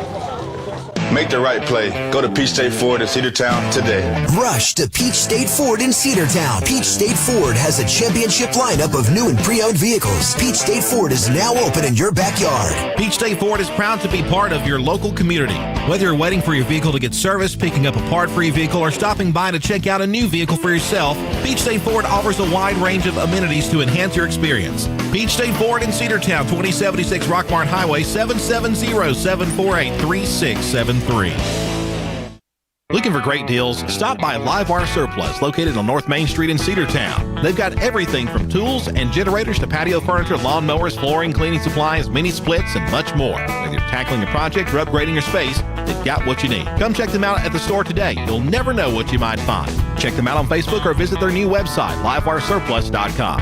That's Livewire Surplus, 546 North Main Street in Cedartown, 678-861-5021. Lady Dawgs softball on your hometown station, the Big Double A. 5 innings in the books. It's a 5-4 lead for Trion. 5 runs, 5 hits, 3 errors for Cedartown. 4 runs on 7 hits and 8 mistakes on the field. But Cedartown still in this ball game. Some defensive changes for Cedartown. Most notably, the pitcher Aubrey Pittman will take over in the circle. Shaylee Pittman moves over to shortstop. And that's all, I think, right? Riley Holtze moves over to second from short. Mariah Westmoreland goes back to center field. And now Gracie Andrews will come in and play right field. A whole host of adjustments. 5 innings, 5 hits, 5 runs. None of them earned 3 strikeouts. First pitch on the way from Pittman is lifted high in the air, but it's going to be Westmoreland that's going to make the catch about 3 feet in front of the fence out in left center field. That one was absolutely drilled from Zoe Phillips. And there's the man, the myth, the legend himself. Can of corn, according to Philip Gamage. That's it. By the way, back on the call, my good friend and broadcast partner, Sam Branch. Abby Wheat will come to the plate, the shortstop. First pitch on the way to her from Pittman is softly tapped back to the mound. And it is thrown over to first from Pittman in time for out number 2. 2 pitches, 2 outs. I like it. A great start to this top of the 6th inning from Aubrey Pittman. As we know, Aubrey, a very different pitching style than Shaley. And it's going to take some adjustment for these Trion hitters. So this is going to bring up Ayla Sanford, the third baseman. First pitch on the way to her, and they're called strike 1. One thing that Aubrey's going to do is she's going to throw your strikes. She's going to hit the zone. It's going to be slower than what Shaley might throw. By the way, Shaley finishes with 78 pitches, 55 of them strikes. No balls and a strike with 2 outs. Pitch on the way from Aubrey. Another ball that was just softly hit, but that one fouled off. Back-to-back nights of being joined by royalty in the press box. Last night it was Chris McKelvey. Now it's Philip Gamage. Of course, Philip, a part of the Gamage family, and Gamage Funeral Home, one of our newest sponsors here for our 2026-2027 sports lineup for you. Appreciate all that they do in our community. And the 0-2 on the way from Pittman just missed outside, ball 1. Try to get that outside corner. That was close. 1 ball, 2 strikes the count on Sanford. Sanford 1 for 3, and she scored a run for the Trion Bulldogs in blue. Aubrey will get the sign from the dugout. Now she's ready. The 1-2 on the way. That is sharply hit down the third base side and foul. You're right. It was foul, but just by a little bit. Trion head coach over in the third base box. He was going to show the home plate umpire just how close it was. It's true, it was. One thing about Aubrey, again, is location with her. If her pitches are right down the middle, they're going to get drilled. So you got to work the corners. You got to work with your breaking stuff. And that one was drilled hard. 1-2 is in the dirt. That'll even up the count at 2 balls and 2 strikes. Nobody on, 2 out here in the top of the 6th inning. We are right at 2 hours into this game. A 5-4 lead for Trion. And Pittman's back on the bump. The 2-2 on the way. Cut on and miss, strike 3, and that'll do it. The Trion Bulldogs are retired in order in the top of the 6th. We'll head to the home half, trailing by 1. 5-4 your score. Back after this 60-second timeout here on the Cedartown Bulldogs Sports Network, the Big Double A. Every great team is built on tradition, trust, and showing up when it matters most. That's the same legacy the Gamage family of Gamage Funeral Home has built both on the field and throughout our community for over 75 years. For generations, they've worn the red and black, cheered on our Bulldogs from the stands, and stood by their side during life's toughest moments. When your family needs compassionate care from people you know and trust, choose Gamage Funeral Home. Gamage Funeral Home, the home of thoughtful service. Visit Rudy Woods Appliance and Home Furnishings to get high-grade performance straight from the commercial Maytag washer assembly line. The Maytag commercial-grade residential washer features a robust build that brings rugged durability to your home laundry room. Shop now at Rudy Woods Appliance and Home Furnishings and bring home the power of Maytag. Stop in at Rudy Woods Appliance and Home Furnishings, 539 West Avenue in Cedartown, 770-748-7936 or rudywoods.com. Lady Dogs Softball on your hometown station, the Big Double A. 5.5 innings in the books. It's a 5-4 lead for Trion, but a great inning there by the Lady Dogs relief pitcher Aubrey Pittman. Goes 1-2-3, allowed first out, but then got the strikeout of the third out of the inning, striking out the side. Bottom of the 6th, and we'll see Gracie Andrews to lead things off here in this inning. Gracie is 1 for 1 with a walk. She's had a good day at the plate, Sam. Yep, a good day again for Andrews, and I agree with you. I think she is working herself into a starting role in this Lady Dogs lineup. 9-1-2 due up here in the bottom of the 6th. The wind of the pitch from Staton, and that is lifted to right field. It's going to be a chance for the right fielder, who will retreat back up underneath it and make the squeeze for out number 1. Gracie put a good charge into it, just got underneath it a little bit and held it up. A good play over in right field for Peyton Williams. And it's a tough play because the angle of the sun right now, you're kind of having to look into it and then up. It's not in the air when you're looking up, but you're having to look toward it when the ball comes off the bat. First pitch on the way to Shaylee Pittman is inside, ball 1. Pittman 1 for 2. She's also got a walk on her card and scored the very first run of the game for the Lady Dogs back in the first inning.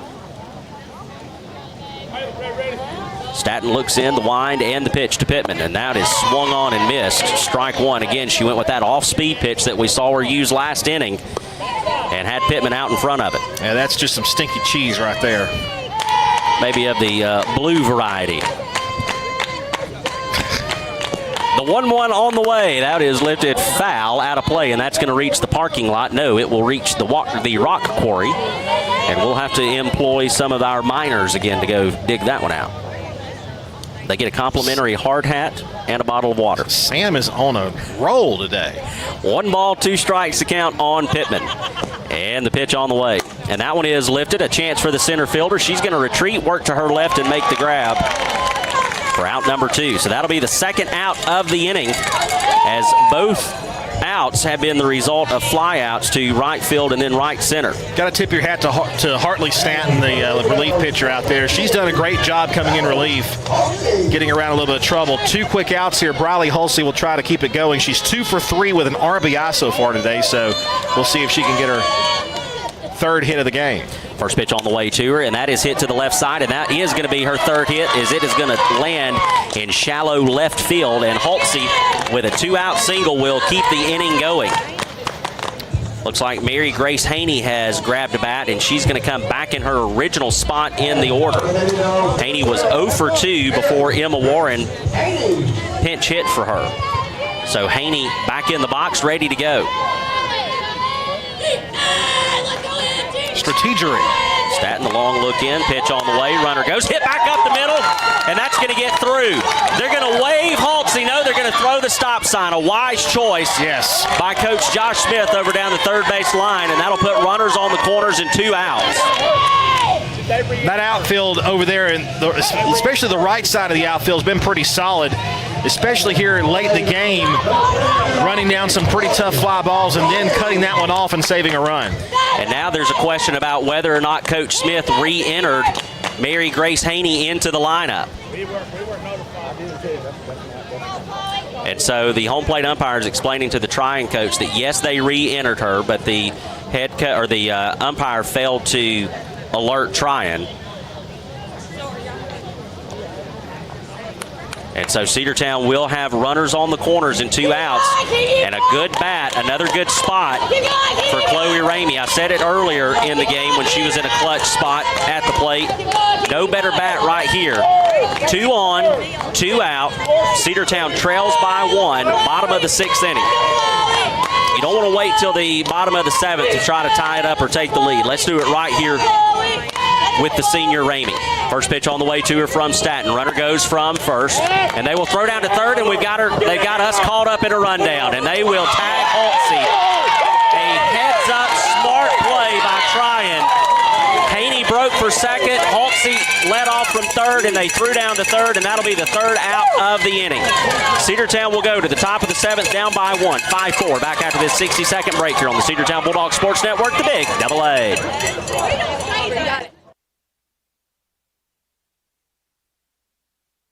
Shop local and save big at Penny Pinchers. Cost plus 10% on South College Street in Cedartown.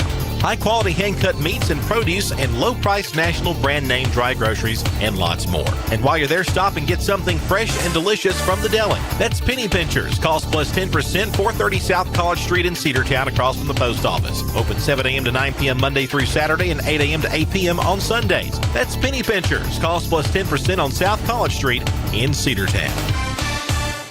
This is Andy Harris, president of Coosa Valley Credit Union, inviting you to come see us for your auto loan needs. If you're buying a car or refinancing your current auto loan, at Coosa Valley Credit Union, you'll get one of the lowest interest rates in the market. Now, auto loan rates are as low as 3.99 APR when you open an account with a direct deposit. Coosa Valley Credit Union is local and nearby in Northwest Georgia. Plus, you'll always speak to a real person when dealing with us. That's what we call kinder banking. Contact 706-235-8551 for more details. Equal opportunity lender. Lady Dogs Softball on your hometown station, the Big AA.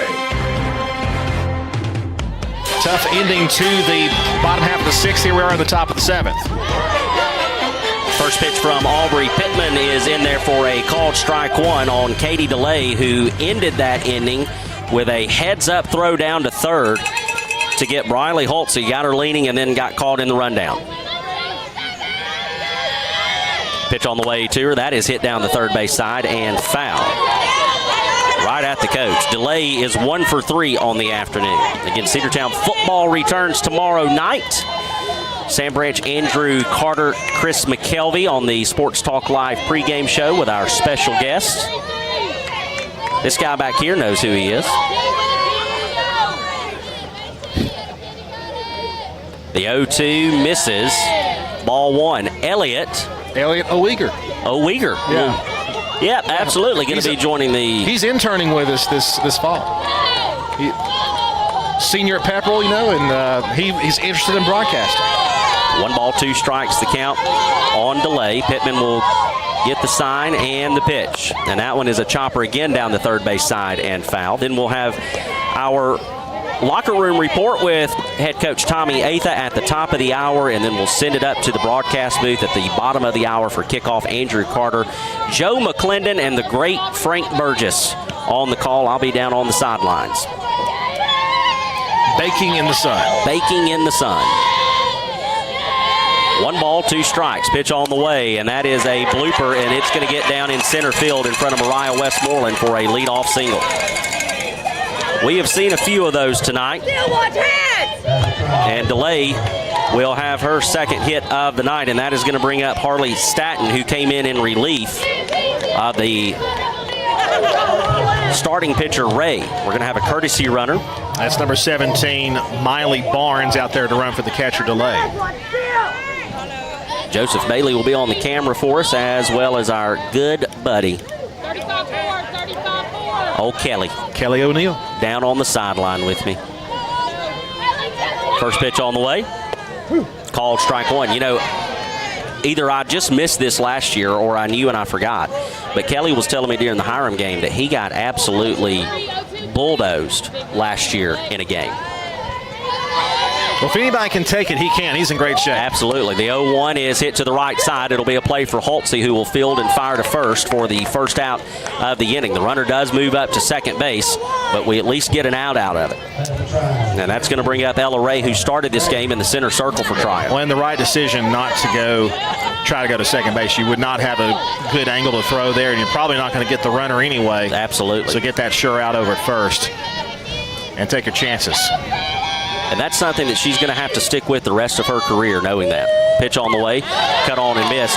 And, we've talked a lot about the infield, and you also have to understand that they're a very young squad. You have Holtze and Haney, as well as Barrett, starting in varsity for the first time in their career. Of course, Kinsley Boozer would typically be out at shortstop, but we will not have her for quite a while. The 0-1 on the way from Pittman. Again, the off-speed pitch just had Ray all kind of confused, way out in front of that one. I would almost say that she was kerfluffled on that one. Kerfluffled? It's a little more than just confused. Slightly more than. You didn't learn that word from me. I'm telling you that right now. No balls, 2 strikes, 1 on, 1 out. And the 0-2 on the way from Pittman, and that is hit to the shortstop. They will go to third, and they'll apply the tag. Great play. Absolutely. Shaylee Pittman with the shovel throw over to Tammy Barrett at third base. Gets the lead runner for the second out, and that is your senior leadership and experience showing out at shortstop. Perfectly placed on the throw, too. Shaylee kind of side tossed that ball, and there she is to get it. And the second out of the inning, great job there, and that keeps the that run, that insurance run over at first base with 2 outs now. This will bring up Morrison, who swings and misses. No, it was foul tipped. So that'll be strike 1, and the runner will stay put in Ray over at first base. Bulldog Bash will be next week. Typically, it's the Thursday before the first home game or the first game of the season, because typically we lead off against Rockmart, right? But it's the second game of the season this year. That one is hit down the third base side, scorched but foul, thank goodness. So we will assist with the Bulldog Bash while we're also calling softball. Taking on Woodland, I believe, on Thursday here at home. Yes, Sam will be at the Bulldog Bash. I will be here for the broadcast. Possibly bringing in a guest broadcaster as well for the possibly Thursday home game. I think that is a great move on your part, Mr. Carter. The 0-2 on the way, and that is hit to the shortstop again. Pittman will field and fire to first in time for out number 3. 5-4, last chance for the Lady Dogs. We trail by 1. We'll go to the bottom of the 7th inning. We'll be back after this 60-second break here on the Cedartown Bulldogs Sports Network, the Big AA. Bradford's Drug Store in Cedartown is your locally owned and operated Good Neighbor Pharmacy. Bradford's accepts most prescription plans, and remember Bradford's for all your gift and decor needs. Bradford's pharmacists take time to get to know you and answer any questions you may have. Go by and see Justin Strickland and all the folks at Bradford's, and be sure to use their convenient drive-thru. 500 North Main Street in Cedartown, 770-748-3100. Bradford's Drug, your locally owned and operated Good Neighbor Pharmacy. Rocky and Patty Tillery, 2 Cedartown High School graduates, and they stayed right here in the county and went into business. They employ right at 100 people, and they've been doing that for a long time. Most of their work is from out of the county, but they want to push our youngsters here, no matter what they're doing, Little League, Pony League, high school baseball, basketball, football, and soccer, and that's Polk County Public Service. They appreciate serving you. Lady Dogs Softball on your hometown station, the Big AA. We will go to the bottom of the 7th inning. Cedartown needing a run. And it's going to be the heart of the lineup. 4, 5, and 6 due up for the Lady Dogs. Chloe Ramey, Mariah Westmoreland, Tammy Barrett. And it'll be Hartley Stanton back in the center circle to try to close it out. Here to give you the final inning, my good friend and broadcast partner, Mr. Andrew Carter. Oh, well, thank you. Swing and a miss for strike 1, 0-1 the count. Was not expecting that. Well, here's my reasoning. We need a comebacker. And I don't feel like there's anybody better in the business to call it than you. Well, you are too kind, my friend. 0-1 the count. And the pitch on the way. Misses high and away. 1 ball, 1 strike. 1 to continue, 2 to win it here in the bottom of the 7th. Ramey is 0 for 2 with a walk. A quiet night at the plate so far for Chloe. And she was at the plate when the inning ended in the bottom of the 6th on that base running mistake. 1-1 on the way to Chloe. There's a base hit to left center field. Cut off there by the center fielder. She'll send it back in, and the tying run is aboard with nobody out. That's the best way to start that inning, and it couldn't come at a better time, of course, for Chloe, who had been held hitless so far. So she'll pick up her first hit of the night. And then you've got Mariah Westmoreland, who is 2 for 3 with 2 runs scored. Are we going to put a pinch runner out there? Well, I don't know why he would. I don't think so. Chloe's plenty fast enough. But there is a conversation happening between head coach Josh Smith and the home plate umpire. And now the umpires are going to get together and they're going to have a chat. I wonder if there is some question about a substitution of some sort. Neither umpire has pulled out their lineup card yet, though. Yeah, I don't know what this would be. That was a very quick meeting of the minds for the boys in blue. And the home plate umpire will go over to the third base line now and talk to Josh. Cedartown picking up their 2nd win of the season last night, looking to pick up win number 3 and trying to hand Trion their 3rd loss of the season. Trion picking up wins over a couple of region opponents for the Lady Dogs. They defeated the Dalton Catamounts by a final score of 15-6 and the Cass Colonels by a final of 13-5. Their other win would come against Calhoun, 10-4, and Adairsville, 4-3. Their only 2 losses to are Murchie and Dade County. Mariah Westmoreland at the plate. She represents the winning run. Nobody out, runner on first. The pitch is outside. Throw to first. It gets into the outfield, but backing up quickly is the right fielder, so no advance. If that's an accurate throw, they almost might have Chloe Ramey picked off at first. Well, and it looked like Mariah was going to try to lay down that slap bunt and catch Trion off guard. Instead, it's a 1-0 count. Pitch on the way to Westmoreland. It is another attempt. It's high that time, ball 2. Chloe with a big jump, but heads back to the bag. She said, fool me once, but don't fool me twice. 2-0. And the pitch. Runner goes. It's grounded to first. She will get the out there at first base. Great play over at first base there by Delaney Lively to keep it from going into the outfield. It will be the first out, but it does move the tying run into scoring position. That's going to bring up Tammy Barrett. Barrett 0 for 2. She does have an RBI on her card, and it's going to have to wait, though, because the Trion coach is going to make a trip to the circle and bring in the infield. Like you said, a great play over at first base. Ramey was already off to the races, so she was in at second base easily. Well, that play saved the tying run from getting to third base and nobody out, so that was a key play so far defensively for Trion in this inning.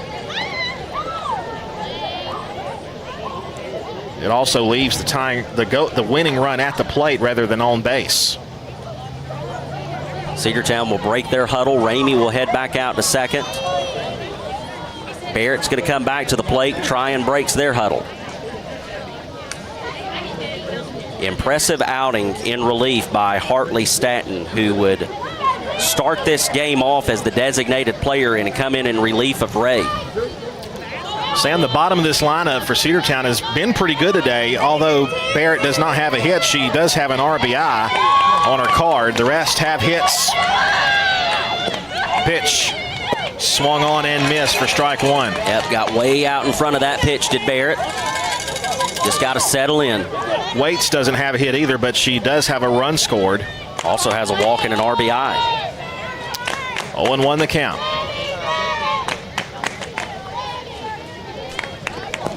The pitch. Swing and a miss on the rise. 0-2. Yep, threw that one up in the zone. That rise ball got Barrett to chase after it. And now she's got to protect here with an 0-2 count.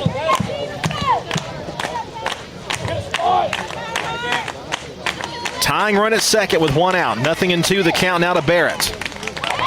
And the pitch. Hit in the air to shallow center field. It will be caught, and that will not advance the runner too shallow, and it's going to be up to Emmeline Waits if the Lady Dogs are going to come back here in the 7th. I tell you, win, lose, or draw, this has been a very good contest between these two teams, but if you take out the 8 errors by the Cedartown Lady Dogs, it begs you to question whether or not this would be a one-run game with the Lady Dogs trailing in the bottom of the 7th. See if Waits can pull it through for us.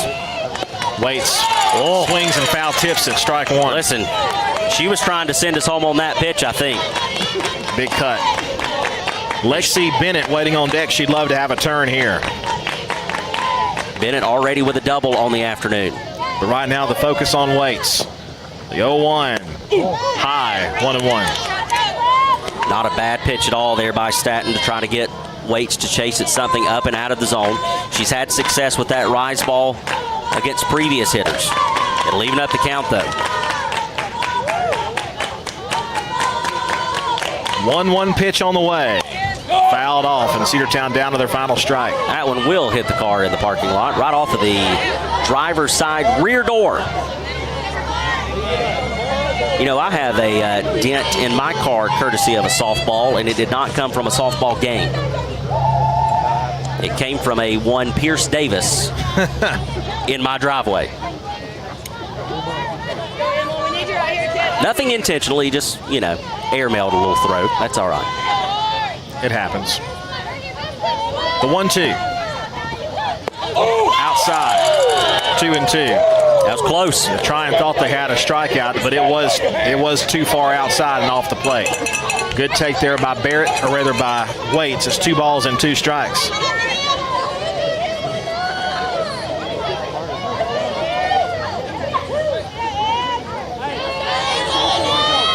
The 2-2.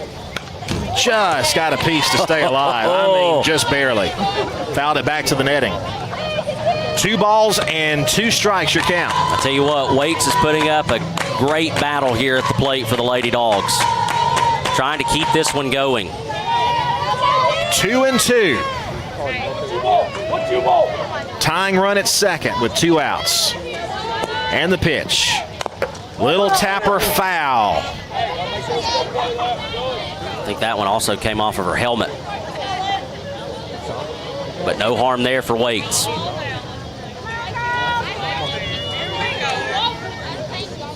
A big spot here for Cedartown's first baseman, Emmeline Waits. 2-2 the count. Staton deals. Again, fouled off and stays alive. Looks like there's going to be another game after this one. Hiram is here to play. Perhaps it's JV, I'm not sure. But they're here to play, and they're going to have a late night. Hopefully a little bit longer. 2 balls and 2 strikes. And again the pitch. Foul back again. And Waits is hanging tough, keeping this inning going. I think you were right earlier. I do think that's the middle school team, Mr. Carter. Because Cedartown JV played Hiram yesterday before the varsity game. 2 balls, 2 strikes again. This has been a battle. Staton to Waits. The 2-2 pitch. Hit in the air to left field. Going back on it. That ball is down! At the fence, we are tied 5-5. And at second base with a double is Waits. What an at-bat there by Emmeline Waits. With 2 strikes, fouls off pitch after pitch, got one to hit and laid it down in left field. What an at-bat by Waits. And I tell you, she was due for a big hit. Absolutely. She is one of the more consistent players for the Lady Dogs. She goes about her business the right way. And what a big moment for that young lady. This will bring up Lexi Bennett. Bennett 1 for 3. The pitch. Bennett, big cut and a miss, strike 1. Not a bad pitch, though, to go after if you're Bennett. Lexi already with a double on the afternoon. The winning run stands at second base. 2 outs here in the bottom of the 7th inning. The 0-1. Swung on and missed, strike 2. Another big cut there from Bennett. And gas coming from Staton. Winning run at second. Tell you, neither one of these squads backing down. This has been a great battle this afternoon. 0-2 the count. And the pitch to Lexi Bennett. Just missing for ball 1 outside. Maybe a little bit high as well. A very close pitch. 1 ball, 2 strikes on the Bulldog backstop.